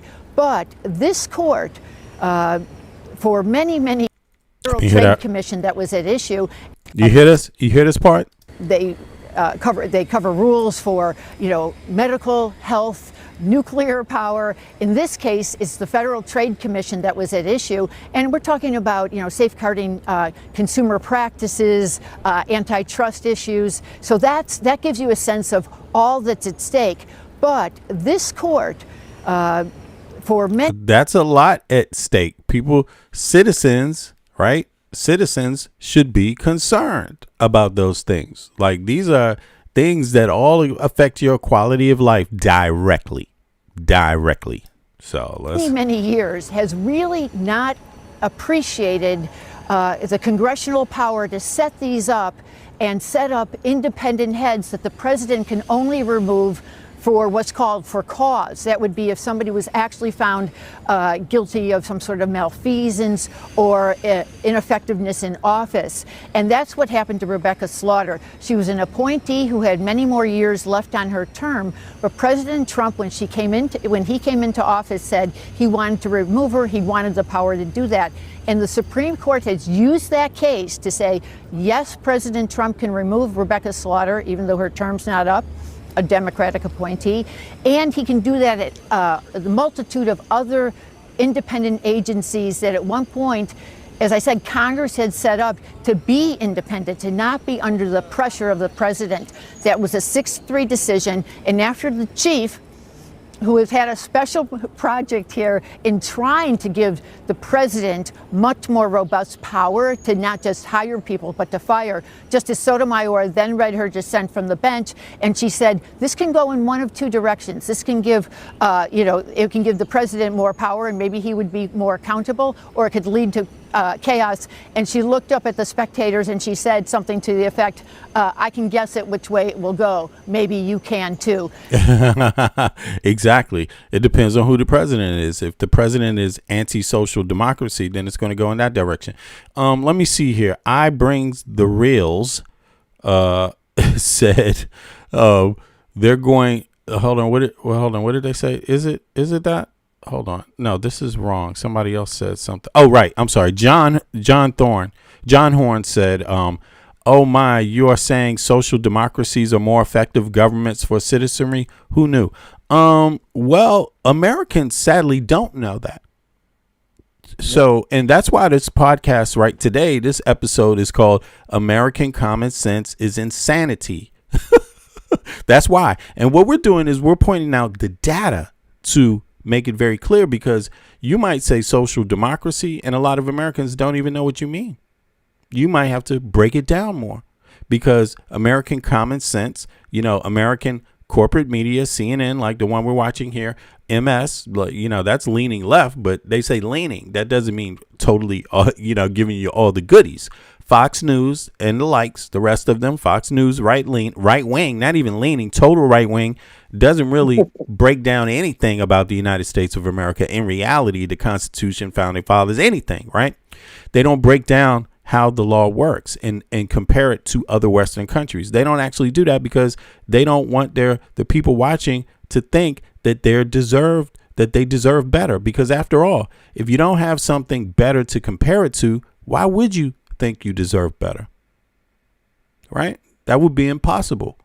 So yeah, I would say support social democracies. But if you don't know what it means in real terms, why would you do that? Right? And you should probably, if you support social democracies yourself, you should get out there, do a podcast like myself, and or open an organization or do something else and spread the word to fellow Americans so they know. Yeah, you know what I'm saying? That's the best I could think of, Yeah, I support social democracies. I support also democratic socialists, because I think that's pretty much what they mean when they say social democracy, because all capitalistic countries Western capitalistic countries have universal health care and universal education. So I also caution people on turning away the democratic socialist concepts, because it basically means social democracy too in an American way, so there you have it. Let's go. So, Wolf, a dramatic case today. It doesn't apply to the Federal Reserve, as we saw with the Lisa Cook one, but it applies to a multitude of other agencies who perform a lot of safeguard functions across the country. Wolf. All right, Joan Biskupic, thank you very, very much, Paula. I want to go over to Paula Reed now, because there was another big ruling today where justices rejected a Republican challenge to a Mississippi law that allows the counting of some mail-in ballots days after Election Day. So it's certainly a blow to President Trump and his efforts, Paula, to reduce mail-in voting ahead of the midterm elections. That's exactly right. And Pamela, I really do think this is one of the biggest cases of the term. And it's notable that it came out against the Trump administration, because they've been arguing that if the law says that the election has to be held the Tuesday after the first Monday in November, ballots cannot be counted if they come in after that. And this was sort of a test case. If they were able to succeed here and limit those ballots from being counted, it was expected that they could potentially go on to challenge other forms of voting, not exactly on Election Day, in-person voting, those kinds of things. So it's notable here that they lost, and the state of Mississippi, which does allow World Free Speech, what's up? Now the counting of mail-in ballots, if they arrive after Election Day, as long as they are postmarked by Election Day, that state won, because this is something that is also done in roughly a dozen other states. So this is a really significant case, because we were watching this closely to see if the Trump administration prevailed in this case, where else could they try to go to limit those voting opportunities? So this is a significant loss for the Trump Justice Department. There was also something else that happened at the High Court this morning. The Supreme Court declining to hear President Trump's appeal in the E. Jean Carroll sexual abuse case. So what does this mean for the president? Well, this means that the one of two E. Jean Carroll cases is over, right? There were two verdicts people will remember for defamation, and one of the cases involved alleged sexual assault. The verdict that came out for $5 million has now been upheld. It's over. Donald Trump has to pay E. Jean Carroll $5 million because the Supreme Court declined to take the case. And that's peanuts for him, since he's robbing everybody blind. $5 million is nothing. Think about how much of a Scrooge you have to be. I mean, the man didn't really defend himself well at all. The things he said was like just some of the things that just make you shake your head and say, wow, if this guy wants to be innocent, he sure doesn't talk like it. I mean, yeah. So he took it all the way to the Supreme Court instead of saying, you know what? Loads of people are saying I raped them. Maybe I should just take a L and pay her the money so she could shut up. No, Trump has other people saying that he raped them. People saying he did it when they were kids. Right. So in my view, I don't understand what's up with this guy. It's like he's on a bus. He's on a bus saying just grab them by the P's, by the P-U-C's. Yes, he's literally says that himself. What else can you do about it? There's nothing else you can do about it. This is the man's own words. All you got to do is grab him by the. They let you do that when you're a star. That's what Trump said. And yeah, and they also sue your ass too when you do it. I mean, what is he talking about? They let him do that. Being sued doesn't mean they let you. That's not a sign. Being accused of rape is not a sign that they let you. You know what I'm saying? Like, and man. This is Jeffrey Epstein's best friend for 15 years. It actually postponed their decision whether they would take it or not for something like 13 or 14 or 15 times. And then today they said, we are not taking the case. Not surprising. It doesn't have a real constitutional dimension. Therefore, the lower court ruling and the verdict, the $5 million verdict. You know what I think it is? I don't know if you want to chime in on this, Michael, but what I think it is that when you hear these Trump supporters shoot up people, try to shoot Trump, all of the assassins have talked about the Epstein files and the rapist.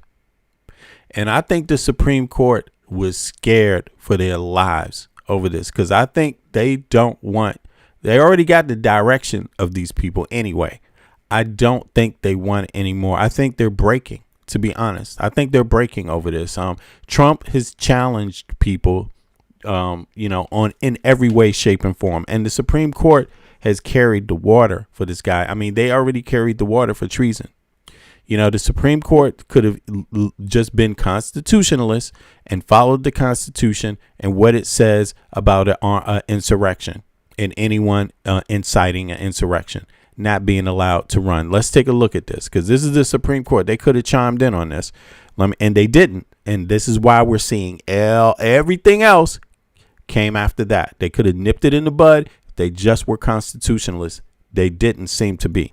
Let's see here. So, where in the Constitution does it forbid someone who incites an insurrection or is involved in one from running for president? Let me see here. Yeah. Okay. So let's pull this up so people can see it. Let's go. In the rule that forbids someone who is involved in the insurrection from holding office is found in the 14th Amendment, Section 3 of the U.S. Constitution. Supreme Court, where were you? The clause is often referred to as the insurrectionist clause or the disqualification clause. Okay, here's exactly what it says. Text of Section 3, ratified in 1868 after the Civil War. Right, Section 3. It was written for days like we're having today. Was originally designed to prevent former Confederate officials from holding power in the Reconstruction U.S. government. The text states, no person shall be a senator or representative in Congress or elector of president and vice president or hold any office, civil or military, under the United States or under any state, right? So that's state law too, who have previously taken an oath as a member of Congress or as an officer of the United States or as a member of any state legislature or as an executive or judicial officer in any state to support the Constitution of the United States shall have engaged in an insurrection or rebellion against the same or given aid, comfort to the enemies thereof. Trump pardoned the Jan 6ers. And he even incited them. And many of them testified that if it was Trump's words that got them there. Yeah. So where was the Supreme Court? I mean, Michael, you wanted to say something? I'm not sure. Why didn't this ever end up in the Supreme Court? Well, the lower courts already ruled that he could run. And even in certain states, I think it's left mostly on a state level, they were indecisive on if his name was going to be left on the ballot, in particular when it came to Trump, right? Mm-hmm. And he also, he wasn't fully impeached, right? So there wasn't no actual law to point to say, hey, look, he is treasonous. Him in particular, right? That doesn't absolve, obviously, the Jan 6. But he didn't. Yeah, that doesn't involve Jan 6 exactly, because he was leaving anyway. That was out, right? Go ahead. Mm-hmm. Mm-hmm. And so they also didn't want to make case law. They didn't want to make case law. They didn't want to have case law dictate case law, right? Because once they make case law, that's now the new precedence that's set, right? That's the highest court, and once they rule on that, right, that sets everything up going forward after that ruling. So even with this, right, they didn't want to. They said that they're going to leave it up to Congress, right, when it comes to, mail-in ballots. And the reason why, even with certain judges dissenting, it still got close, right, which is a sign. The fact that it wasn't overwhelmingly shot down is still a sign that that's where it could. Tomorrow they could, Trump inadvertently could speak to one of these judges, and if it were to come in a different form, to get passed. Right. So it goes to show that it wasn't a total win on our part, obviously, which they said before, there's other cases coming forward in different forms, right? Because now they're going to challenge birthright citizenship. That's the next up. Yeah, that's the next up. That's set for next year. So that's the Exactly. 2020. So if it That's wasn't mail-in 2027. ballots, Yeah. yes, right? Which, remember, this is the midterms. The midterms are from now till 2027. But let's get back to this thing though, the insurrection. And when I hear it, to me this sounds like this is law. This is state law too. This is this federal law governs states also to follow the same. So the states, states could have deemed him unable to run themselves. Yes. And if Trump wanted to overturn it, he would have to go to the Supreme Court eventually, right? Yes, but ultimately the Supreme Court ruled that it would have to go to the states. So the states ultimately. Oh yeah, that's what happened, right? They sent it back down to the states, and the states sent it back down because they're like, this has nothing to do with us. Yeah. We're not going to rule. That's exactly what happened, and the states didn't rule. So So in other words, a lot of them said they weren't going to rule until after the election. Right. Thank you for reminding me of that. That's exactly what happened. The Supreme Court said it's already constitutional law, this matter. It's up to the states now because the states run elections. So it's up to the states to follow. And the states didn't do anything. They didn't take the matter up. Why do you think they didn't take the matter up? A lot of the states knew. A lot of the states said that they weren't going to take it up or even consider it as anything until after this election, because they thought they thought Trump supporters would become violent. Yeah, you think that's what it is? Because to me, it seems like a rap here. Like I don't understand it, man. That's exactly why. Yeah. So I think if I remember, this is what we got. In turn, this is what we got. In turn, this is what we got. Right, we got this current administration, right, which he knows now. And he's not trying to have this happen again. He's not trying to have this reversed. He's holding on to, he's pulling as many strings as possible. And, the only thing that, I'll always, refer back to, the party that I, by default support, which is the Democratic Party. Every Democrat, every representative should be speaking about this and these deadlines every other week.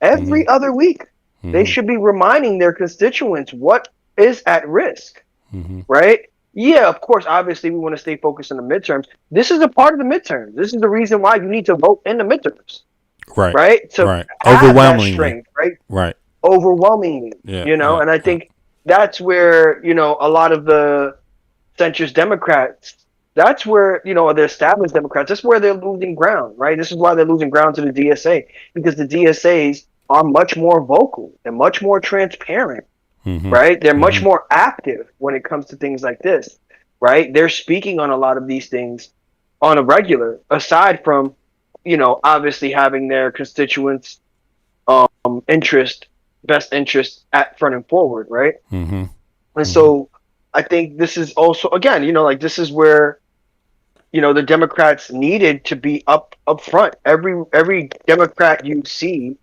they should be front and forward when it comes to something like this, right? They should be speaking about these deadlines, period. Right? There's no reason why a lot of individuals, and even myself at times, find out a lot about these deadlines through either my personal research or through alternative or independent media, right?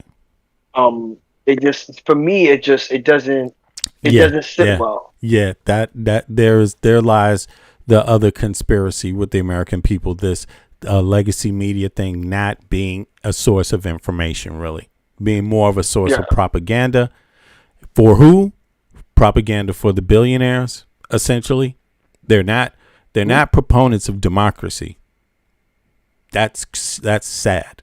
You know what I mean? They're not. And to piggyback off of all of this, like I've said many a time, this administration has done a great job of always changing the headline, right? Always changing the headline. Tomorrow there's going to be something else. Next week there's going to be something else, right? Because it keeps you distracted from staying on one point, right? But at this point, if you know, I feel as if the Democrats took this as a 5-star alarm, they would be holding weekly conferences on all this shit, all of every week. Hey, Monday's here, guys. Let's talk about it. Let's remind you guys. Dems don't when Dems are split, they don't react. They don't move fast. They move more like slugs. No, they don't. It appears to me that they're really trying to analyze the party, to support, the bloc, to see what the consensus is going to be regarding this democratic socialist agenda, right? So, so now it's a disappearing act, basically, from the higher ups. They need time to think about this. Don't think too long. Don't think too long, because you might be out of a job. No, exactly. Don't think too long at all. Yeah, because your job is not secured and it won't be here tomorrow. You know what I'm saying? Exactly. Like, don't consider this a easy vacation off of work and shit. You got a lot of thinking to do, mainly about yourself and if you want a job. No, but that's where when we circle back to uncapping the House. This is why we need to uncap the House. Our representatives are not used to working, 5 days a week, 6 days a week, overtime. It doesn't exist. This ain't colonial America anymore. This ain't colonial America anymore, motherfucker. They phone it in. Okay. I mean, in colonial America, they actually had to work. They had less constituents. They actually had to represent their people. Yeah, right. Our representatives have gotten so comfortable that it's foreign to them to representation for their constituents. Representation is foreign to them, bro. No, it is. And so when we think about that, that's just what, to circle back. Obviously, the more egregious party is the Republicans because they're going along with it. True. And in fact, they're championing it, right? True. Like, that goes unsaid for me. Yeah. We're not going to lynch Hakeem Jeffries. We're not going to go that far. Yeah. Like the Republicans will lynch fucking Mike Pence. But still, we got somewhere to go, and we don't have all day, Hakeem, and also Schumer. So wake your asses up. In any case, go ahead. Yeah, go ahead, bro. Sorry. Yeah, but I say all that to say, this is where it should galvanize you to vote, right? Vote for a candidate who's speaking on progressive policies, but also is just very visible. Very, very visible, very in your face, is speaking about the topics that you care about, that you want to hear about, and that matter to you, right? Yeah. And that's because that's where politics should have been, right? And that's where we are now, because the Republicans do it all the time, right? Like, as crazy as it sounds, what they've done right is be visible, right? A lot of these, whether we like them or not, a lot of them are just visible, whether we like it or not, right? They're here. They're holding press conference. They're putting Bibles in schools, right? Like, they're forcing legislation. They're making it happen. Right. At least while they have the power now and they have Trump in office, they're pushing every conservative idea that they ever dreamed of, right? Trump is a neocon and a conservative's wet dream. Right. And they're taking an advantage of that, where on the Democratic side, I think, obviously the backfold to that is we end up with the DSA, who is now popping up and is a pain in the neck for your established Democrats. They're busy. But also a blessing to the people. Yeah, they're busy. But they're busy, though. They're public. They're busy. You can see them. You can access them. And the ones that are elected officials are busy doing things, getting things done, administrating government, right? For example, Mamdani, he's so visible that he ends up getting random interviews on the spot. Yeah. On the spot. Yeah. On the spot. Yeah. From random journalists. They're like, oh, you know what? Hey, you have time for questions? Like, you know what? Yeah, I do. Yep. Right? Where other prior mayors or elected officials have security 24/7.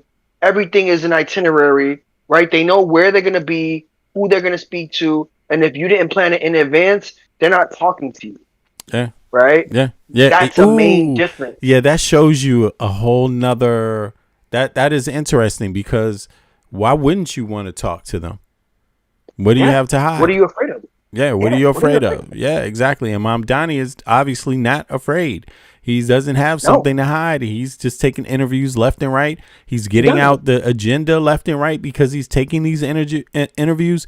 And so that means the establishment Dems are at a deficit. So it's not about money. They're not using their money properly. Even if it was about money, right? We call him President Mamdani. That is the joke in New York. We call him President Mamdani. But he might. Is he born in the U.S.? He wasn't born in the U.S. Okay, so but you know what?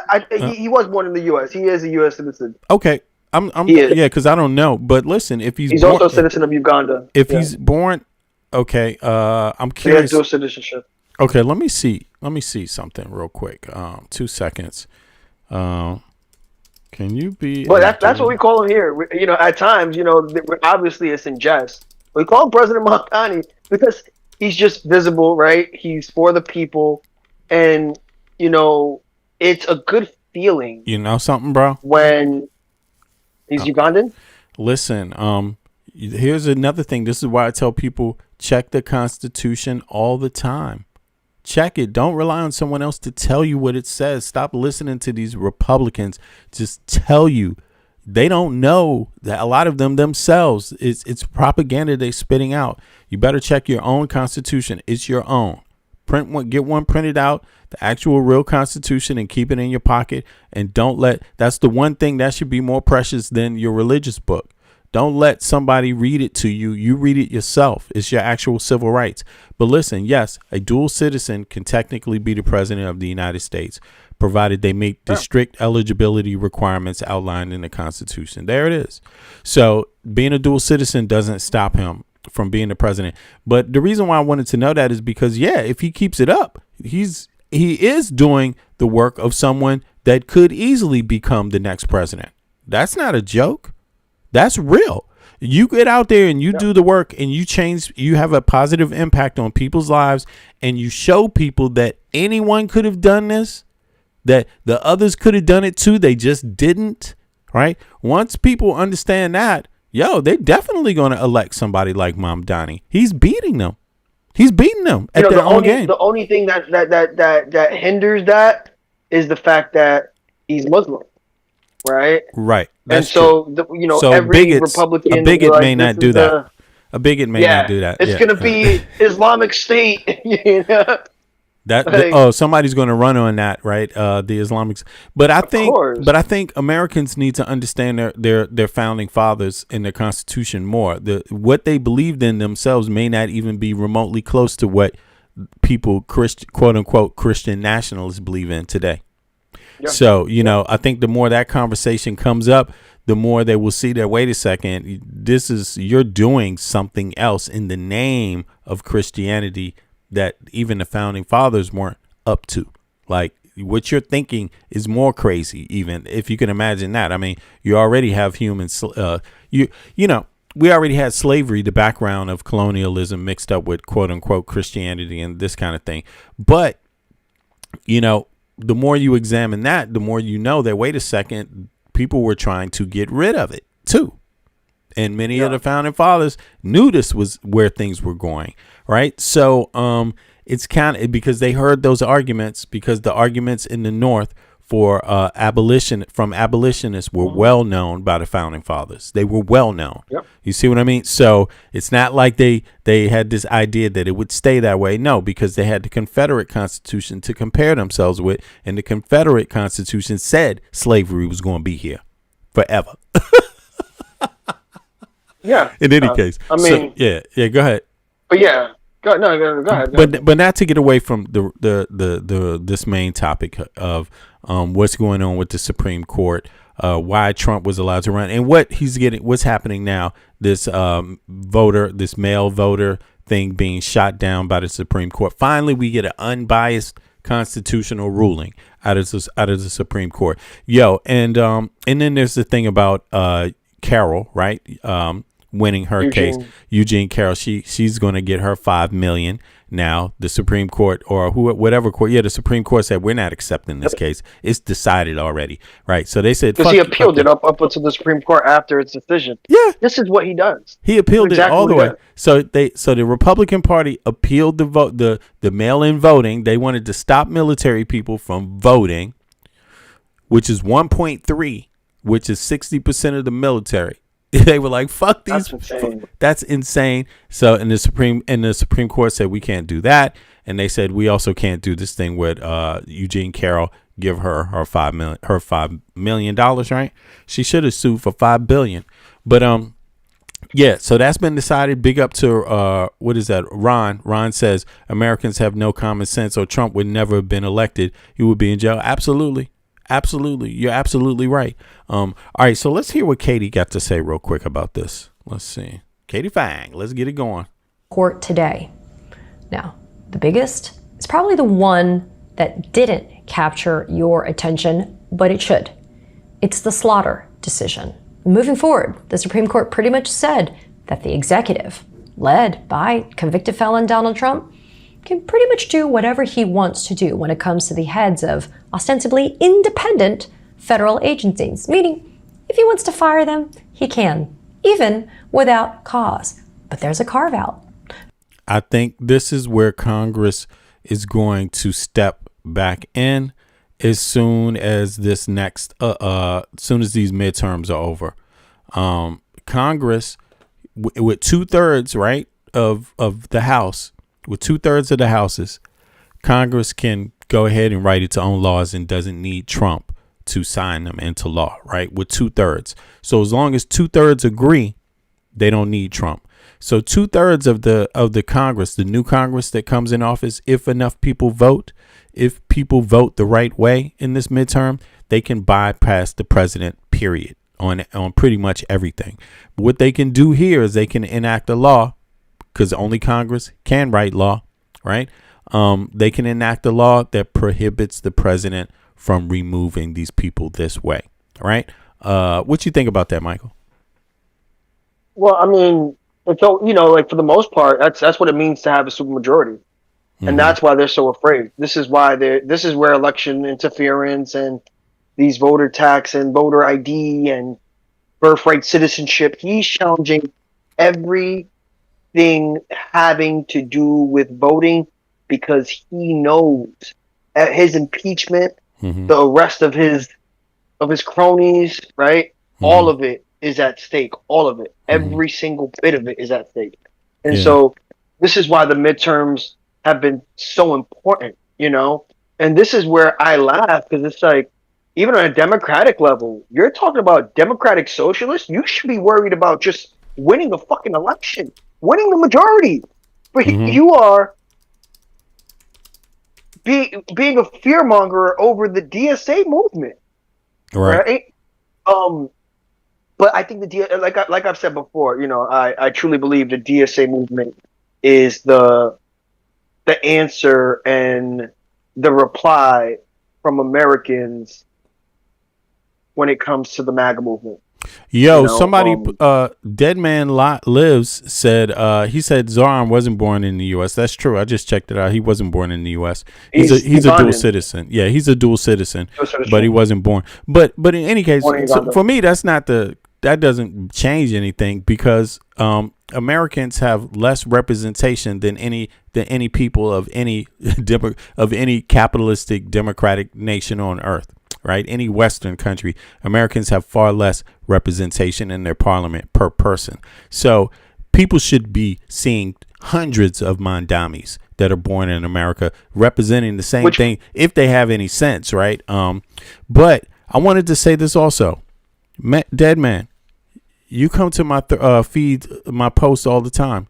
You comment. I'm inviting you up right now. I want you to prove that you're an American citizen.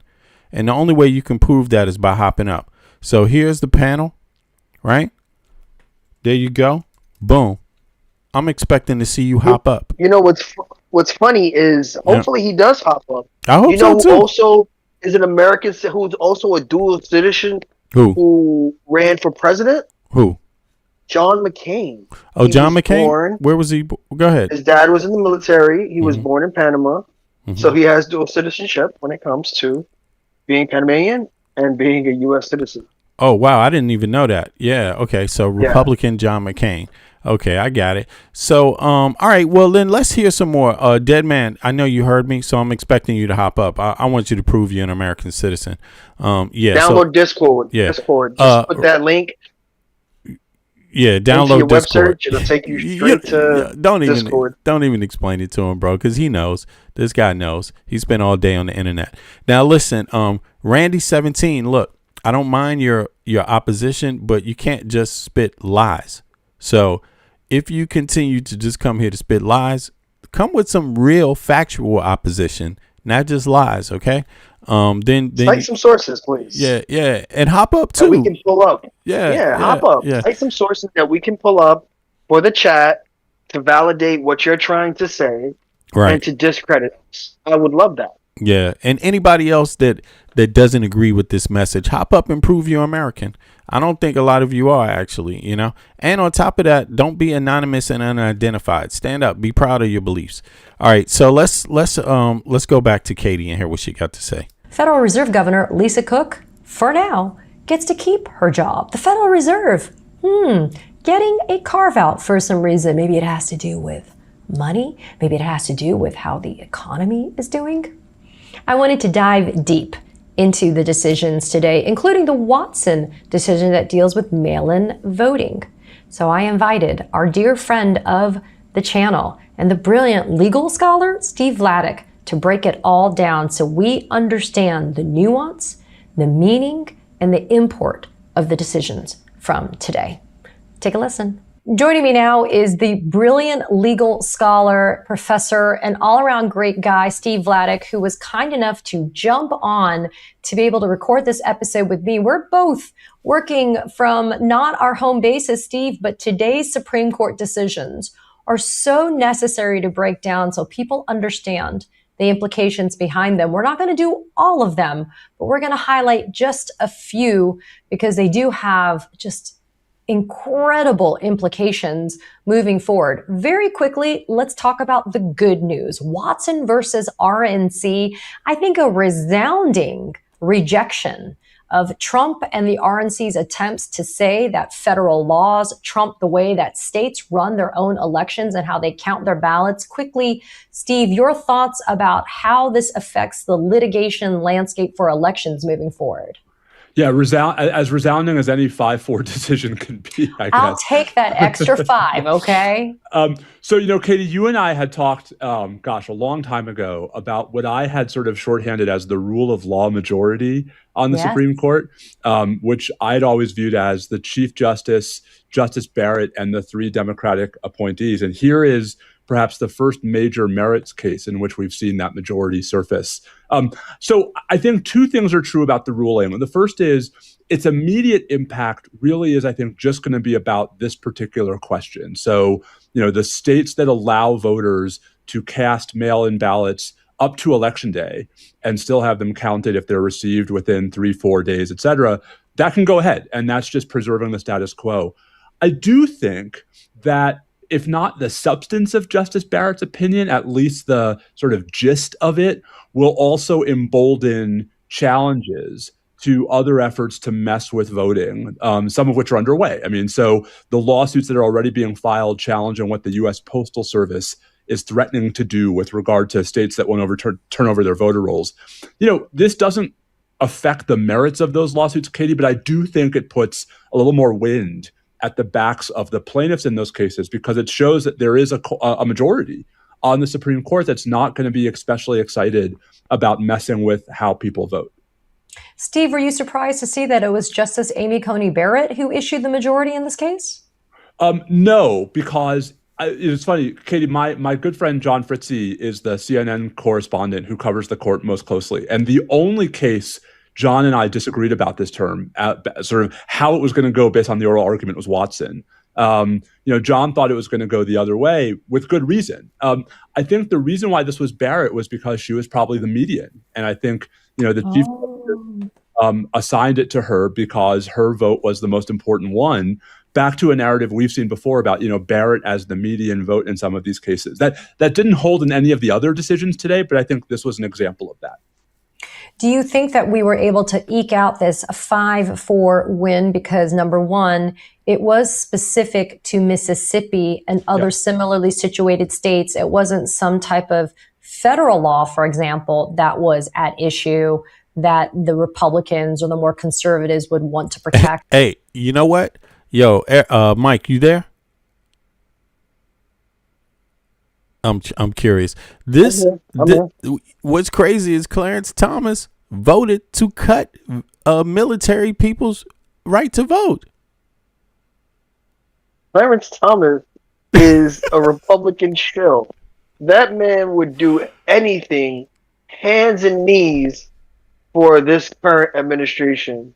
Yeah. Why? Honestly, I'm waiting for years to pass for us to find out that they had some ridiculous information Sasha on it, Riley. and that's the reason why. Sasha Riley. Look, Clarence Thomas gave this whole 250-year speech about the founding fathers and all this shit and what they intended and how he's the epitome of what the founding fathers intended and all this shit. And then he went right out there and cut out people's right to try to cut their right out to vote. Military, 60% of the military. These people. He's never had a spine. This guy never had a spine. Exactly, man. Anita Hill was right. I just thought of that. So I just want people to know a black man by the name of Clarence Thomas, African American. He didn't stand behind the military. Okay, he didn't stand behind the military voting, and people should think about that. Think about that. Just think about it, particularly you maggots. Like, you need to think that this black man was actually willing to stop you guys' votes. And think about the other white dudes that was right along with him. They didn't fucking care. Listen, hold on. Oh, my God. I'm sorry. Who voted to end mail-in voting? Let's see here. Because we only checked out who voted against it, right? The majority ruled against it. But who were the 4 that actually wanted it to go through? Let's read their names so everybody knows. These are the people. And actually, I'm going to bring up their faces, too. Let me see here. And before you even do that, I just want to remind the chat that Clarence Thomas was under investigation for taking luxury vacations from almost 2 decades, right? Private jets, yachts, funded by 2 wealthy conservative donors. Let's just put that into perspective. He went to Indonesia. He went to the Bohemian Grove. He was on a super yacht, right? Him and his partner, he's flown on private jets, getaways and resorts in California, Texas, and Georgia, right? Like, he's compromised. Right? Mm-hmm. He's one of the only Supreme Court justices who failed to disclose these financial trips, these funded financial trips. And the way it was done is it was under the purview of these people were my friends, and my friends were giving me gifts. Mm-hmm. He's the only Supreme Court justice who has been under investigation for this. Let's just keep that in mind when we talk about Clarence Thomas. This man is so compromised, it's not even a joke. But go ahead, B. Yeah, facts. Now, let me see. Which one of these judges? Let me pull this up here. I'm gonna go back. This picture right here, right? If you guys can see this, I don't know if you can see it, right, kind of in the middle of the screen. This is Clarence Thomas to the left. This is Alito, right, next to him. Which judge is this in the center? Mike, you remember? Okay, well, I'm sorry. You said what? Who is this in the center? The Supreme Court judge in the center image right here. I forget his name. Right. Well, in any case, there's a woman to the right. She dissented against the 4 of these men. The men on the left, right? They moved today to cut 60% of the military from being able to do mail-in voting. Kavanaugh is next to Barrett, right? Katie Barrett is to the right. She voted against it. Kavanaugh to the left of her voted for it to cut your opportunity, your right to vote. The justice in the center, I forget his name, he voted against it. I believe that's him, right? Then you have here Alito voted to cut it, right? And is it Gorsuch is in the center. Isn't that Gorsuch? Okay. And then Samuel I was about to say Samuel Jackson.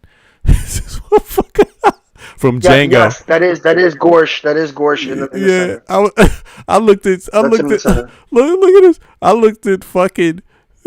looked at Clarence Thomas and was about to say Samuel Jackson playing the coon in fucking Django. Yeah. Anyway, Clarence Thomas voted against veterans' voting rights. This is insane. You know, and again, anyway, mail-in ballots, guess who else that would have affected? Red states to the core. All those people have to travel hours just to vote. When are you people going to wake up? These people don't care about you. Like, so anyway. from left to right, it's Clarence, Alito, you have Gorsuch, you have Kavanaugh, and then you have Roberts. No, that's Barrett. Oh, yeah, that is Barrett. Yeah. She dissented. Roberts didn't dissent. Yes, she did. Roberts dissented also, right? Yes. Yeah. So he turned out to be a good one today. Roberts. Yeah. And maybe you were talking about the image underneath them, right? The image underneath that one is right. Kavanaugh, Alito, Roberts, and Thomas, right? Usually the male conservatives voting against everybody's rights and shit. You know what I mean? But today, so just to give people just the roundabout, so Roberts was appointed by Bush, Thomas was appointed by Bush, Alito, Bush, Sotomayor, she was Barack. You have Keegan, she was Barack. Then you have Borch, who was Donald Trump. You have Kavanaugh, Donald Trump. You have Barrett, Donald Trump. And then you have Jackson, who was Biden. Basically, Bush has a lot to do with the outcome of the United States right now. When you look at it from a court perspective, Bush, you appointed. It's pretty much 3 and 3. Yeah. So 3 Bush, 3 Donald, 2 Barack, and 1 Biden. Yeah. So Donald Trump's appointees and Bush's appointees, they voted against student debt relief. They voted against minority farmers getting their relief after being discriminated against when farmers got their relief, right? You know, they did a lot. And also to give context, mm-hmm. The House and the Senate refused to vote on who would be Supreme Court, especially the Republicans absolutely refused, because it was the next year was election year. And that was with Barack. So essentially, had they not rebelled and held a vote, Barack would have three Supreme Court judges. Yep. And also, you know, there's a caveat to that as well. You know, why am I forgetting her name? She just passed. She passed during Biden, and they also refused to replace her. Right. I'm drawing a blank. I know I usually know her acronyms. I'm drawing the biggest blank, but she passed while Biden's presidency, and they also refused. Well, she could have stepped down, and that would have allowed for Biden to have enough time to put a nominee up, and he would have 2 instead of the 1. Right. Yeah. It's crazy. Somebody said in the chat, healthcare is socialism. I'm in charge of my own health. I don't take steroids. Well, you pay for what? Listen, if you're an American citizen, you pay taxes for healthcare. Ruth Ginsburg. Ruth Ginsburg. That's who I was referring to. And if you're Ginsburg, right? And if you're a American citizen, you pay taxes for every elected official to have healthcare also. and you pay their salaries. Also, what is that? If you're an American citizen, you pay the taxes you pay go to a socialized military. It's called the United States military. Yeah, they get paid rank and file money, not for performance, individual performance. No, you just get paid based on your rank. Okay.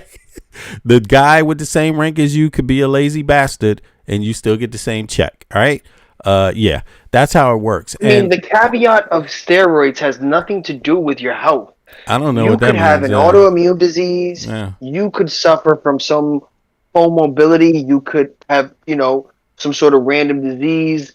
There's a plethora of reasons that one day you can be healthy and tomorrow you won't. Yeah. That has nothing to do with steroids. Yeah. And guess what? If you pay taxes, you should care about the healthcare system. You should care that we are the only developed country without universal healthcare. Exactly. Right? Yeah. To circle back to what you always say, V, we spend 30% on admin fees. And you know what I found out today? That 30% is exclusive to private insurers. When we look at Medicaid and Medicare, you want to know what that is reduced to in the admin fees? 2%. 2%. Yeah, bro. That's crazy. Right? It's the reason why a lot of Medicaid and Medicare fraud happens, because they know that when they send a lot of these requests, it's going to get paid out. Yeah, exactly. It's just more efficient. It's less bureaucracy, right? I think it's sad because, again, less representation is part of the problem, right? Not having enough minds on a problem for the amount of people experiencing issues, right, in the United States. So you basically have brain dead. It's brain dead, bro. I hate to say that, and that's where the socialists are pissing people off, right? Because they don't seem to be so brain dead. They don't seem to be so tired. They seem to actually know facts that the media doesn't seem to want to tell American people. Why? There are facts. I mean, they could actually tell them the facts. The facts do exist. What they're reciting are facts, Democratic Socialists. But for some reason, the same people getting your tax dollars that have health care, that, sending their kids to private school with your taxpayer dollar money, they don't seem to want you to have the same quality life as them, and you voted for them. I mean, this is basically worship, like worshiping representatives rather than actually having democratic representation. But let's peep this. After his endorsed candidates swept their Democratic congressional primaries, New York City Mayor Zoran Mamdani says his Democratic Socialist positions can win over voters nationally. Can a Democratic Socialist get elected president? I think a Democratic Socialist can get elected anywhere across this country for any position. What I think we need to bring is a focus on working people. And that's the direction that the party should go in terms of selecting a candidate for 2028. I think the direction that the party should go in is how best to fight for working people. I think we need to have a platform and a vision that doesn't sound as if it was cooked up by consultants, but instead one that you would say in response to someone who's asking, why can't I afford my rent? Why can't I afford my groceries? Why can't I afford my childcare? We need to make clear who we stand for, how we're going to stand for them, and that we're actually willing to fight for them when the going gets tough. Wow. Okay, so those comments come after 32-year-old Democratic Socialist Arieliza Avila Chevalier beat incumbent Congressman Adriano Espaillat. But Chevalier has been facing scrutiny over previously articulated stances and numerous social media posts that she has since deleted. And her appearance at a rally the day after Hamas's attack on Israel on October 7th, 2023, where attendees reportedly suggested the attack was justified. In a now deleted social media post between 2018 and 2022, multiple posts, Chevalier also... But, I'm not trying to... I'm pretty sure some people are really concerned about this. But let's be honest. Israel, according to the Pentagon, is actively spying on the White House right now as we speak, according to the Pentagon. So let's just be real about this. Israel obviously had some connection to Jeffrey Epstein's espionage, sex trafficking operation that was ran on U.S. soil for over how many decades, right? I don't understand why her views about Israel and Palestine would trump her views about what working people's rights should be in the United States. Let's say she did say those things. I didn't know. I didn't see that, right? But let's say she did say that. So what do you prioritize more? Israel has universal health care. Israel has universal education. The United States of America is the only Western country, the only Western capitalistic country, the only Western capitalistic country that does not have universal health care and pretty much universal education. So what is more important? What's more important to you? I mean, I made the same argument. Don't get me wrong. I do not like what Israel's been doing to Palestinians, right? I don't like the war, the conflict, and I don't like the land grabs that Israel's been making, which prolong the peace, right? That prolongs the peace. Israel says we're doing this to secure our borders, and then they take more land and they build more apartments. How long is that going to be the history? But let's say that is your history. Let's say you are justified. Let's say you shouldn't listen or care what Americans think. Why do Americans care? Why don't Americans care about themselves first? Why don't Americans give the same care that they give towards Israel? Why don't they give the same care to their own people? That's what I don't understand. You know, I'm not saying you can't feel for Palestinians, and I'm not saying you can't feel for Israelis. I'm saying go right ahead. There you go. But why do you not feel the same or greater for your own people? Where's the American first mentality, right? Where is the American first mentality? And it isn't for American first. It is Americans last mentality that's running things right now. You know, we seem to be okay with socialism when we want to send our military to die. Yep. We're okay with paying them a socialist salary, taxpayer salary, same salary for a different kind of performance. One military guy can do nothing. The other one can be running around crazy with the same rank, get the same salary. Socialism, we're okay with that when it's time for someone to die. But when it's okay for the people that they're fighting to protect, they don't have the right to health care. They don't have the right to education. They have less representation in Congress and in the Senate per person than any other person in any other Western country by far. Why are we last?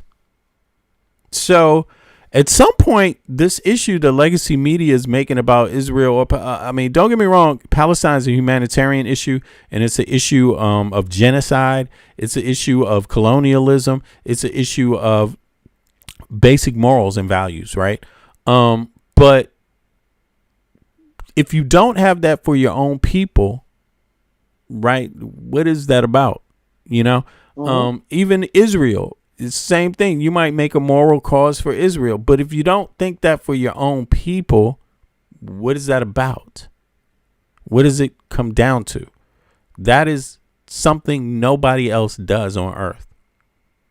You know, I just don't get it.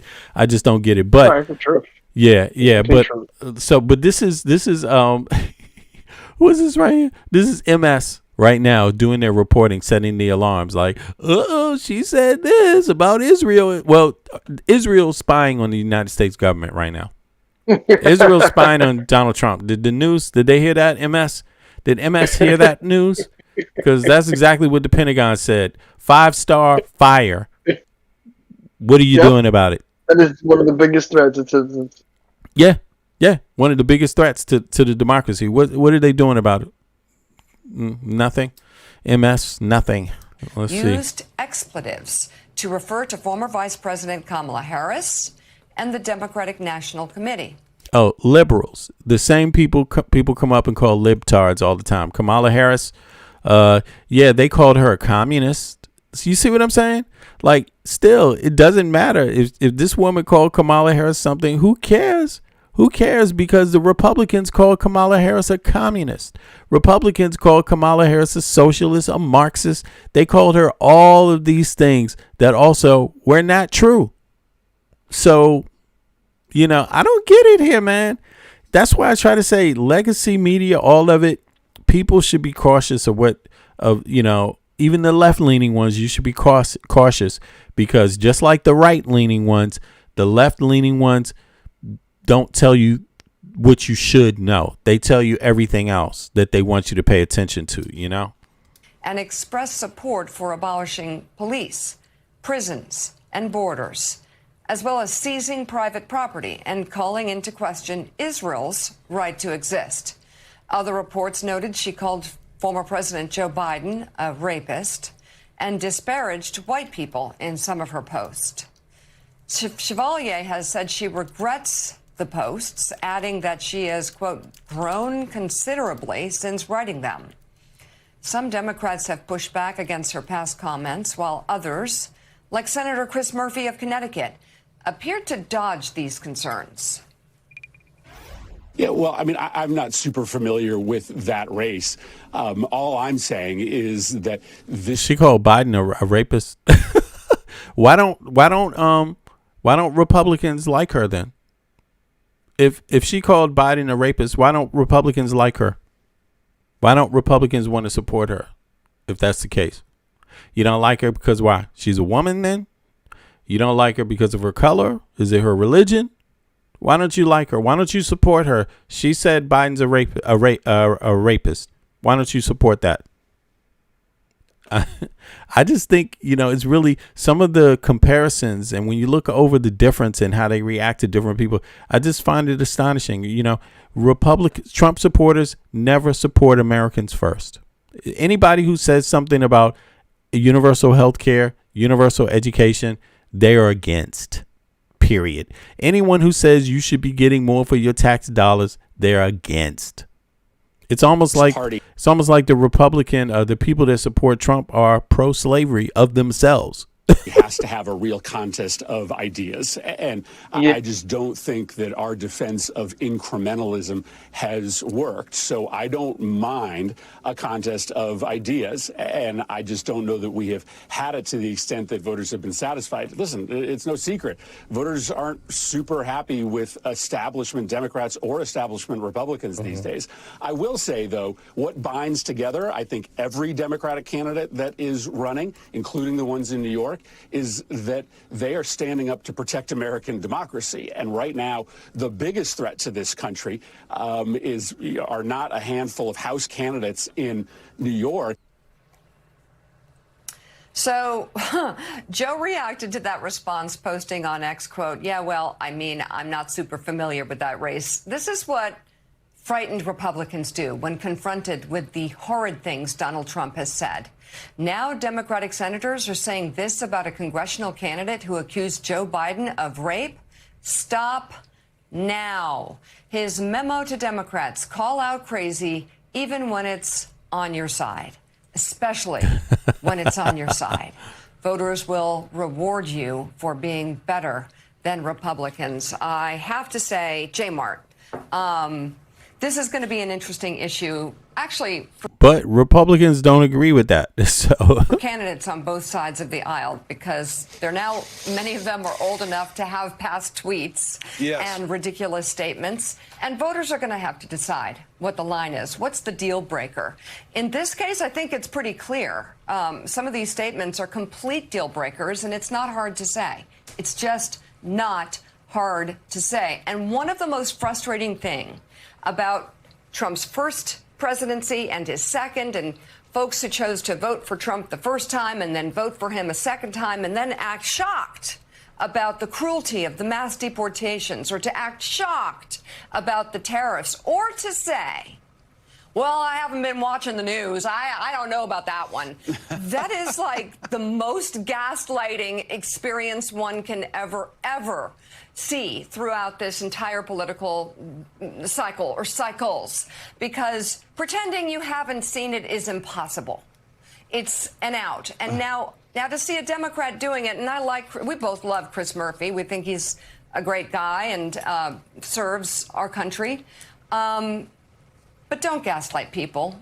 I mean, this story's out there. And what is, J-Mar, what is the line of past tweets being deal breakers? You know, I myself find this one pretty petty, right? Of course, there's no evidence that Joe Biden is a rapist because he's never been charged with rape. He's never been. Who is accusing him of that? You know, there needs to be an accusation from a person, right? For that to actually have any type of meaning, right? But let's just say that this person who ran for office did say that. Again, people say much meaner things about Joe Biden every day of the week. Haven't you heard? They said much meaner things about Kamala Harris. They've said just the same type of mean things about Obama.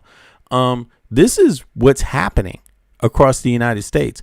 The president was elected by people who openly speak that way. The president we have right now, they believe in a whole host of conspiracies, lies, derogatory terminology, outright bigoted concepts, right? So when I look at that and I say, what is the problem we need to deal with? When I'm going from the reality of the Trumpian world, right, the Republican world, and the standard, the establishment Democrat standard, right, which is less representation than any other Western people on earth. That's what the United States citizens have. The only citizens in the Western world that don't have universal and education and universal health care, right? And the only Western people out of any Western democracies that don't have universal health care and universal education. When I look at the fact that Americans, only 45% of the taxes they pay go directly back to their own lives, things that they can see, versus as soon as you leave the United States and you go to any other Western democracy, any other capitalistic democracy, that number jumps up to 60%. And then in some places like Denmark, it's as high as 70%. Some people say 75%. When I look at that and I compare all that data, to me, it seems like she's being kind of petty. What do you think about that, Mike? I mean, being very petty, right? It is the epitome of petty, and it's hypocrisy, right? Like, this is where, when we look at this is where the Republicans win, right? At times, because they don't ever dissent from each other. They just don't. Yes.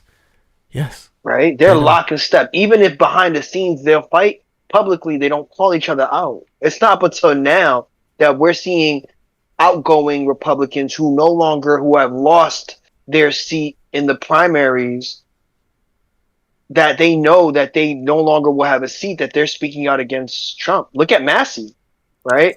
Only time he's spoken about Trump now is because he knows he's out of here. Yeah. But other than that, they're lock and step, right? They wouldn't dare say anything about Trump. They wouldn't dare say anything about J.D. Vance. Mm-hmm. Even if they morally didn't stand with it, publicly they do. Mm-hmm. Right? And that is the problem with the Democratic Party as a whole. Right. Right? Right, I agree. That's the problem with the Democratic Party, unfortunately, right? And it's also the reason for the rise in the DSA, right? Mm-hmm. That's where they get upset, right? Because as a DSA, they do stand lock and step, right? They do, for the most part, stand hand in hand, and they make sure that they support each other, right? And it's this Democratic Party gets upset that this is a thing, right? This is why they're so alarmed at this current movement, right? They're like, oh, shoot, they're united. They're united more than us. Right. Oh, that's a problem, right? Right. That's a problem, right? And so it just sucks that out of this two-party system, even when it benefits them to be progressive and just back their overall candidates, they find themselves in situations like this. Right. You know? We're more worried about each other, right? Yeah. we're more worried about each other than and we hold each other to a higher standard than actually the Republicans do. That's what this is, right? I mean, that's where it's funny because in terms of language, in terms of just language and these kind of like policing each other. Yeah, exactly. We police each other way too much, but on the right, they're able to say the most radical things possible, and you don't ever hear Trump or any other Republican go, "Hey, that person crossed the line and they said way too much." They never do it. Right. In fact, they rather not speak on it before they go against it, and that's what they do. Right. This is why Republicans have the majority in the House and Senate. Right. This is how, and even with the the DSA movement, it's unfortunate to believe that even if Democrats do find themselves in the majority in House and Senate after this, we won't get the type of change that Republicans forced with their majority. That's unfair. I think that's what sucks. Right. That we can see even with this basic in-house calling out and fighting, that we won't get what the Republicans have in lockstep now when we hopefully take over the House and Senate, right? We won't be able to have just a blatant majority on all their votes the way the Republicans do. A bill gets passed, the legislation gets passed, and Republicans overwhelmingly support it to make sure it gets pushed through, just like this big, beautiful bill and several other legislations that benefit the Republicans overwhelmingly, right? Mm-hmm. Unfortunately, we will see infighting and people dissent, even like we do now, right? Right. And that's unfortunate. I think that's unfortunate for politics in the future. But for now, I'll take what I can get, and hopefully we can continue to at least be mildly progressive. Right. And hopefully work, stronger local movements like the DSA and the Workers' Party. Yeah. To me, it says that they're not, legacy media, and obviously that commentator is not laser focused on the critical issues for the American people. The critical issues are not whether this lady called Joe Biden something 4 years ago, right? It's just not. Yeah, that's not the critical issue. The critical issue is what the fuck is going on with the idea of taxation without representation in the United States. Yeah, fucking Americans are paying everybody else's fucking bills, like really, and the people whose bills we're paying are sitting there talking to us like we're not supposed to pay our own bills.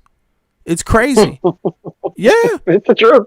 To me, it sounds like they should not even care that this lady said some frivolous shit about Joe Biden. I mean, whatever. Yeah. Okay, I wouldn't, and I'm sure Joe Biden didn't like that, but I'm definitely sure he knows how tax law is created in the United States, and what taxes are designed to do is something even Joe Biden knows is a more important issue.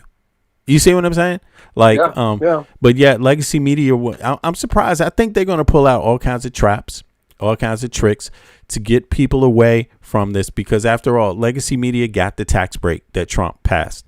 Doesn't matter if you're MSN, if you're CNN, if you're Fox News, they all got that tax break.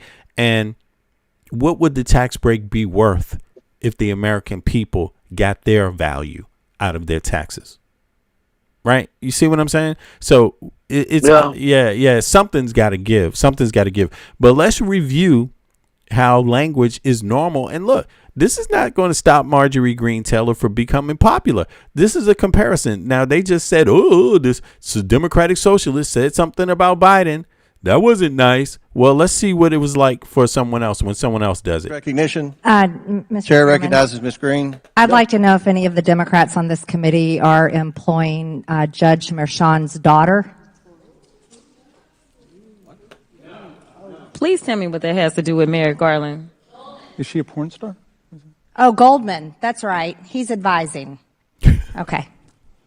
He's advising who? What? Do you know what we're here for? You know we're here about just AG. I don't think you know what you're here for. Well, you the one talking about. I think your fake eyelashes are messing up. No, what you're ain't reading. nothing. Hold on. Listen.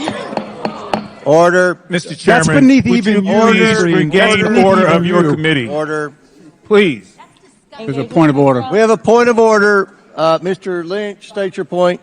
Mr. Chairman, I would just like to ask the parliamentarian if your conduct here in raising money in connection with this hearing is referable to the Ethics Committee within this hearing. Is a motion in order to refer your conduct and your abuse of It's not a point of order. Not a Mr. point I do have a point of order, and I would like to move to take down Ms. Green's words. That is absolutely unacceptable. How dare you attack the physical appearance of another person? Are your Move feelings hurt? her words down. Aw. Oh, girl, baby girl. Oh, really? Don't even play. with Baby me. girl? I don't think we are going to move, and we're going to take your words down. I second that motion. So who will have to pay us? Okay. All right. We're suspending. Absolutely.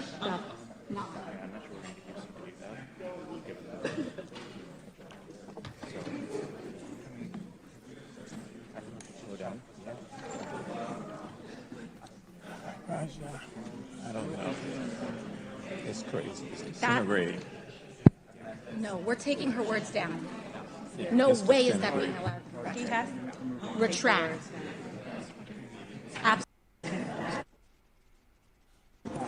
The committee will reconvene. Miss Green has 4 minutes and 21 seconds. There's a motion. Miss Green, do you wish to strike your words? I have 4 minutes and 21 seconds to speak.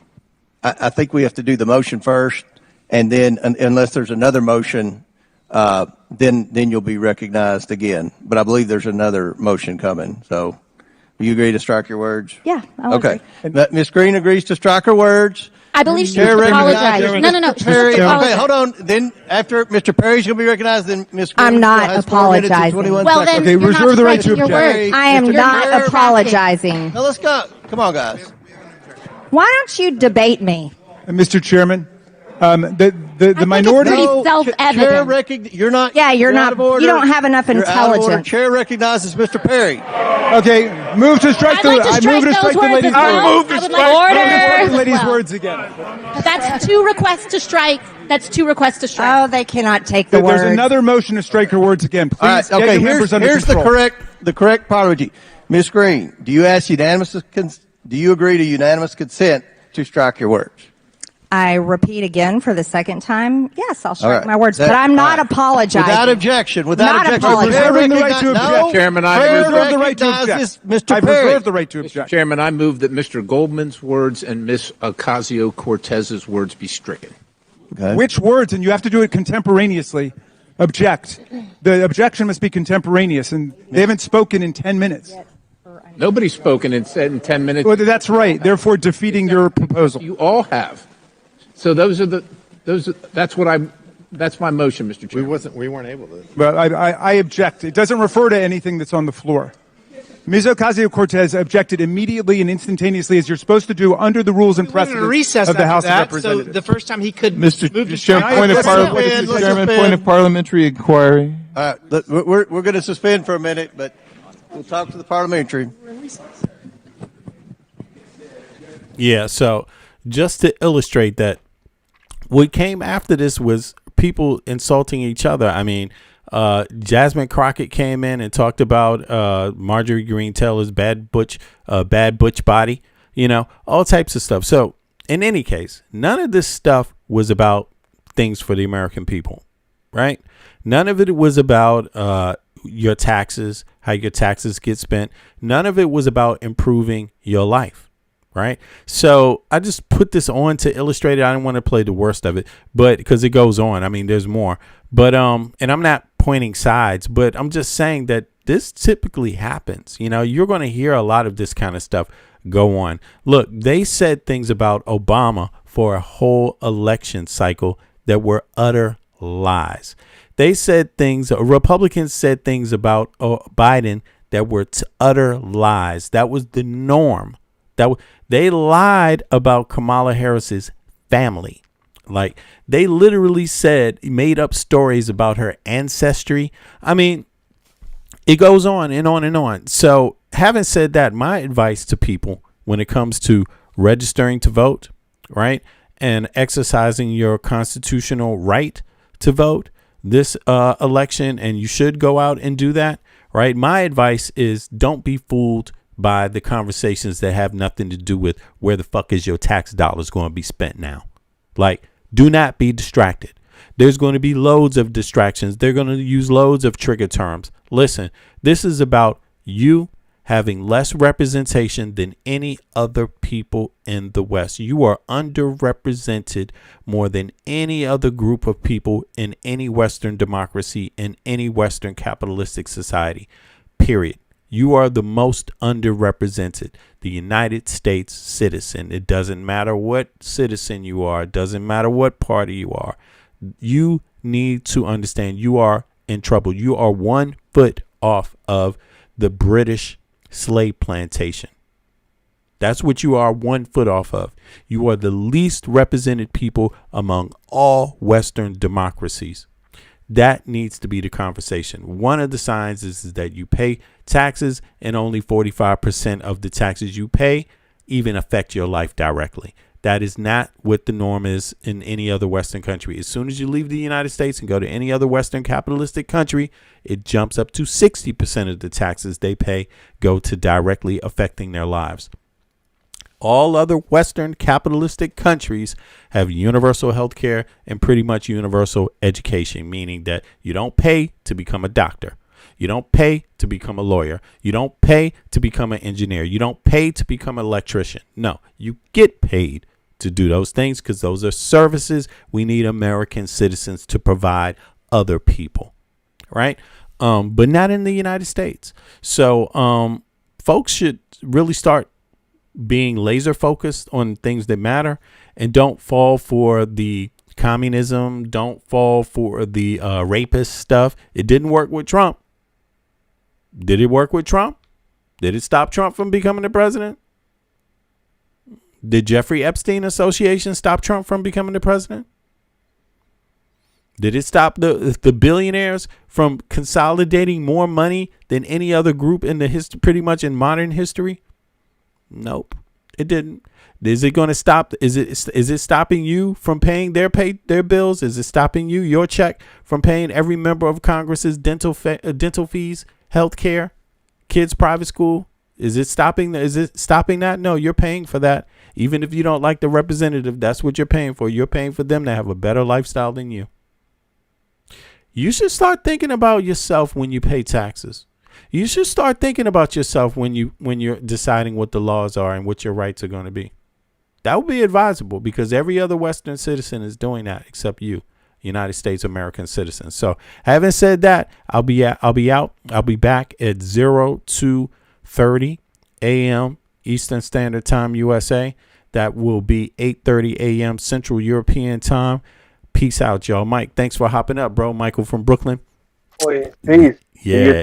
You want to say anything before we head out? No. Hopefully, and then when we go on next live, we could cover some acts like the Living Wage for All Act, and obviously see how many people are for an act like this. We'll look it up. We'll go through the nuances of it, and because I want to be able to give the viewers policies and acts that they can vote for and see which representatives are for these acts, right? To give them more of a cohesive idea versus just your basic rhetoric of, I like this person because they say mean things, or I like this person because they represent me in a visual form.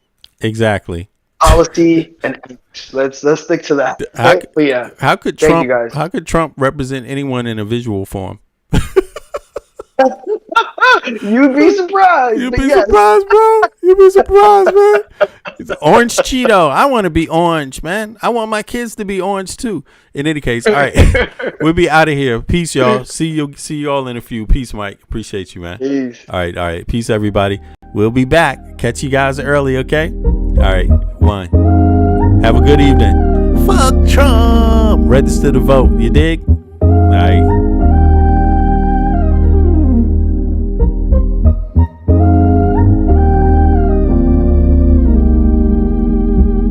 I know how to see a whack MC when he bustin', but I just back away real cool, no fussin'. I'd rather go kicking in the streets with the bums and use the knowledge to collect what? Some funds. Open a non-profit and build a damn school. And this is the story of how a great king rules. There's many that claim to know the local demographic, but don't have the nerve to tell you the truth. It's tragic, but I do, so sit back and let me spit this shit to you. You feel better when I spit this shit to you, despite the system trying to clamp down on the people.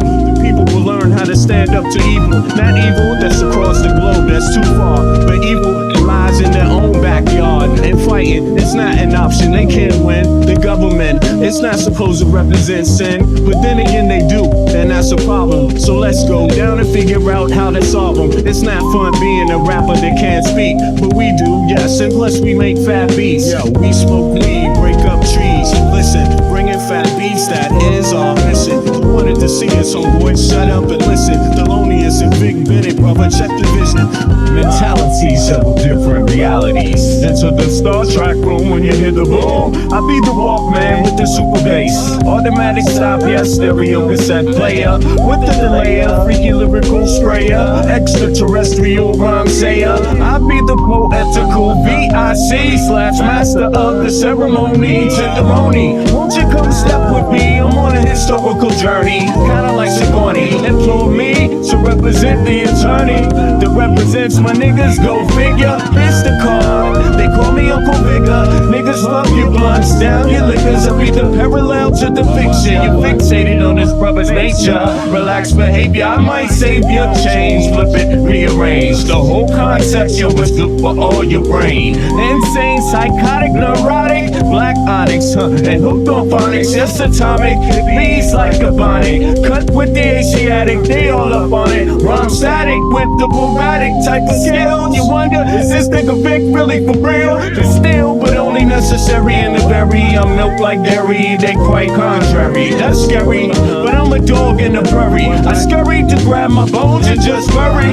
Lyrical flurry, go get your secretary with impeccable diction. My style might vary, so get a hold of your own shit real fast. Fucking with us, we take it right out your ass. Prairie dogs chill while the other dogs howl. So too many dogs get sent to the pound. Back on the hill, me and my peeps just lounge.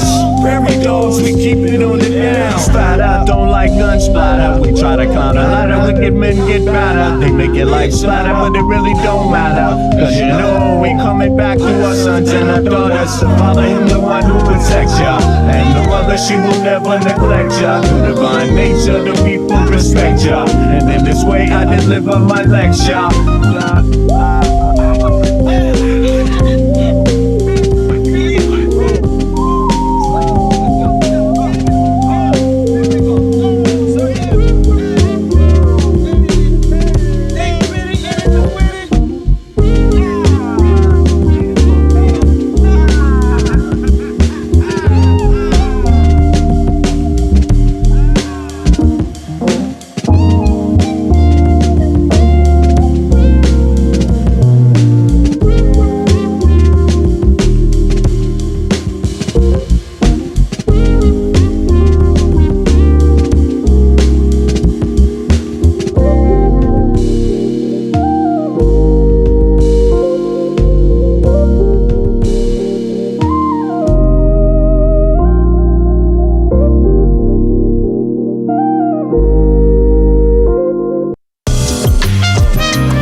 We know what you feel, you want it.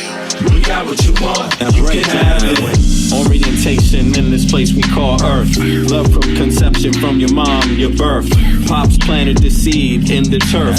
From there, you must find out what life is worth. Grew up learning your do's and don'ts. Before working on your motor skills, working on your coordination, right? And orientation to what you like. The brand new thing, so gentle the soul we're capturing.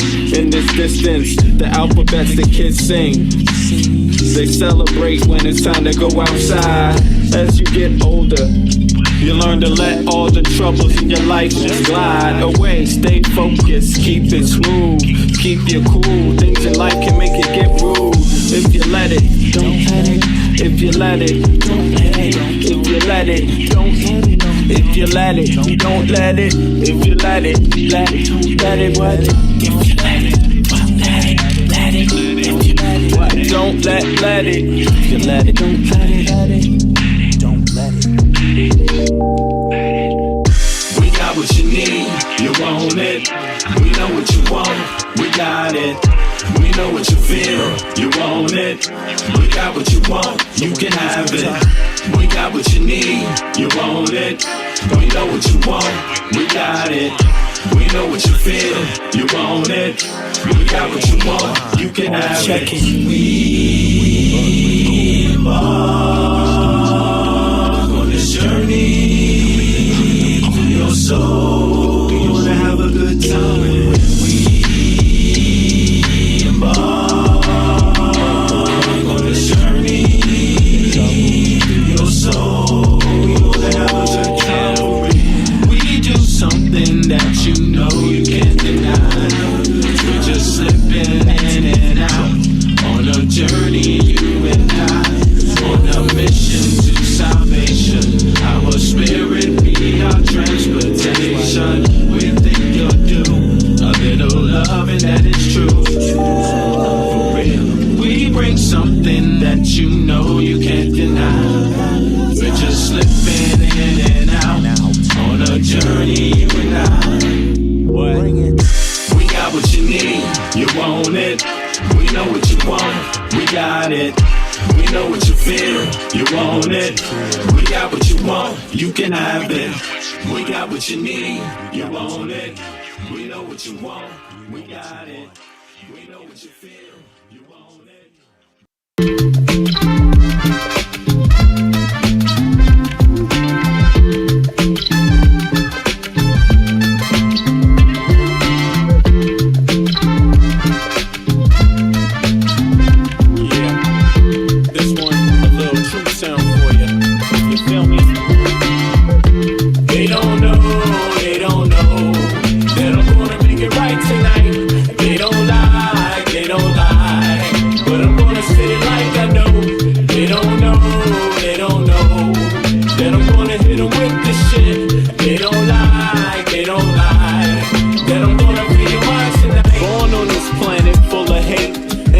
From our harshest past and better than our society's identity. But then again, can you tell me that's free?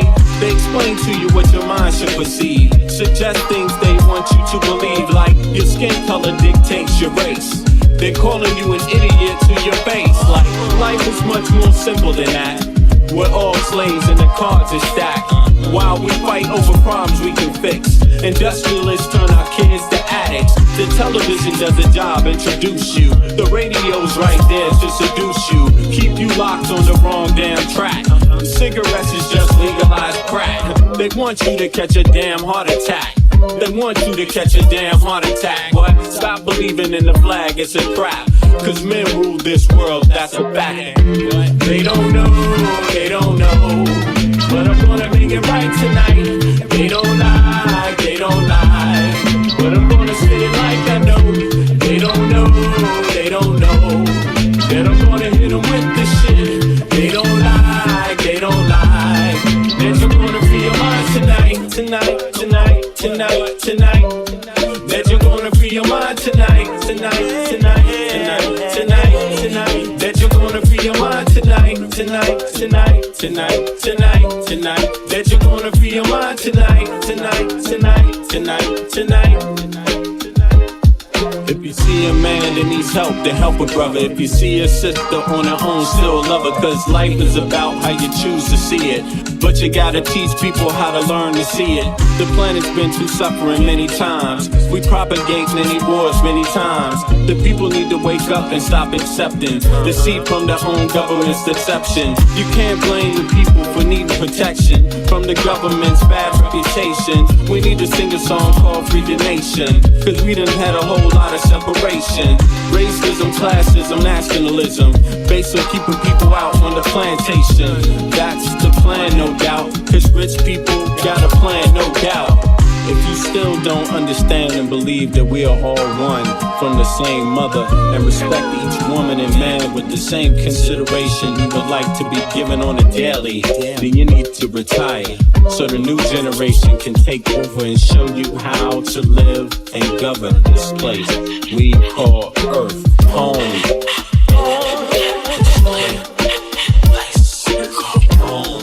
To the human bliss. Everybody here, yeah.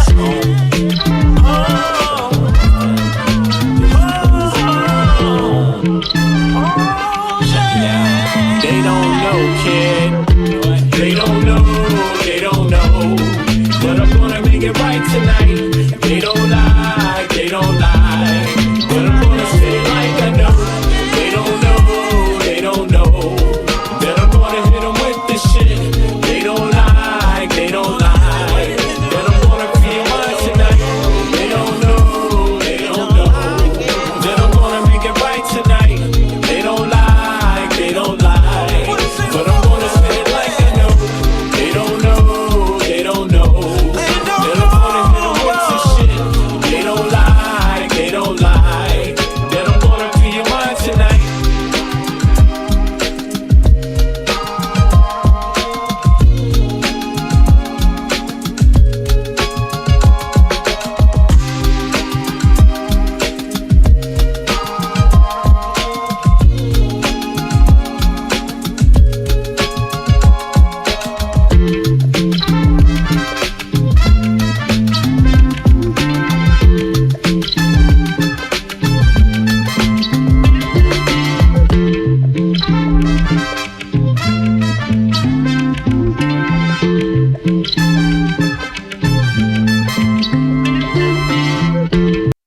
Every day the children dying. What about the children crying? No. What about the kids? Don't forget the children. Tell them about the children. What about the children crying? Yeah. Digging, scratching, working, struggling, hoping. Some is hustling, every man hustling. Stay alive, that's the game. It don't matter if another gets slain. Pain, recession, other cats want a war. We got the weapon, people want bombs, so they gon' get them. This is the rhythm, the politics ticking. It's sad how we living in this life. It's gonna be a time that we change. Shit is not finite, life is the same. Motherfuckers killing each other to make a claim. Stop that bullshit, you have no respect for each other. You know the truth you come from your mother, your sister, your brother. So love one another. If we make that change, the whole world will do the same. So listen. Only this one love. Every day the children dying. What about the children crying? No.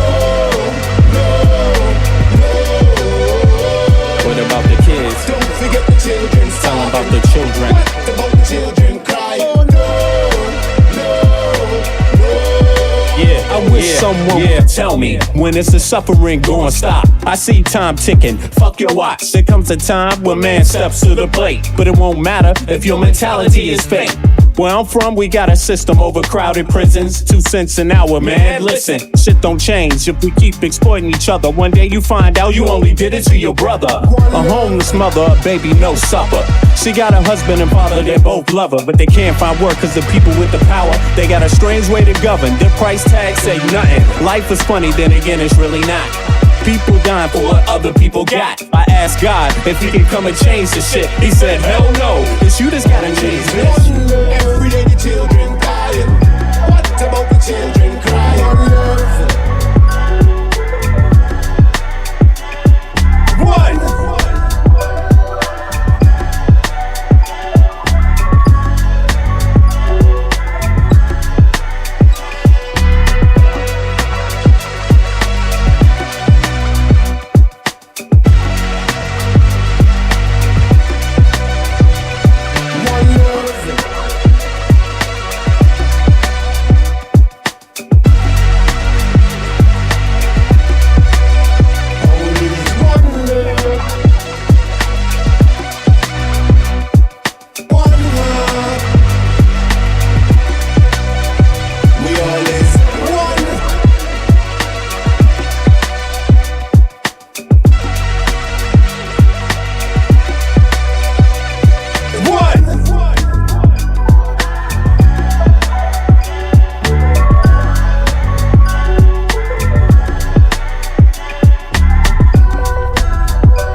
New Orleans.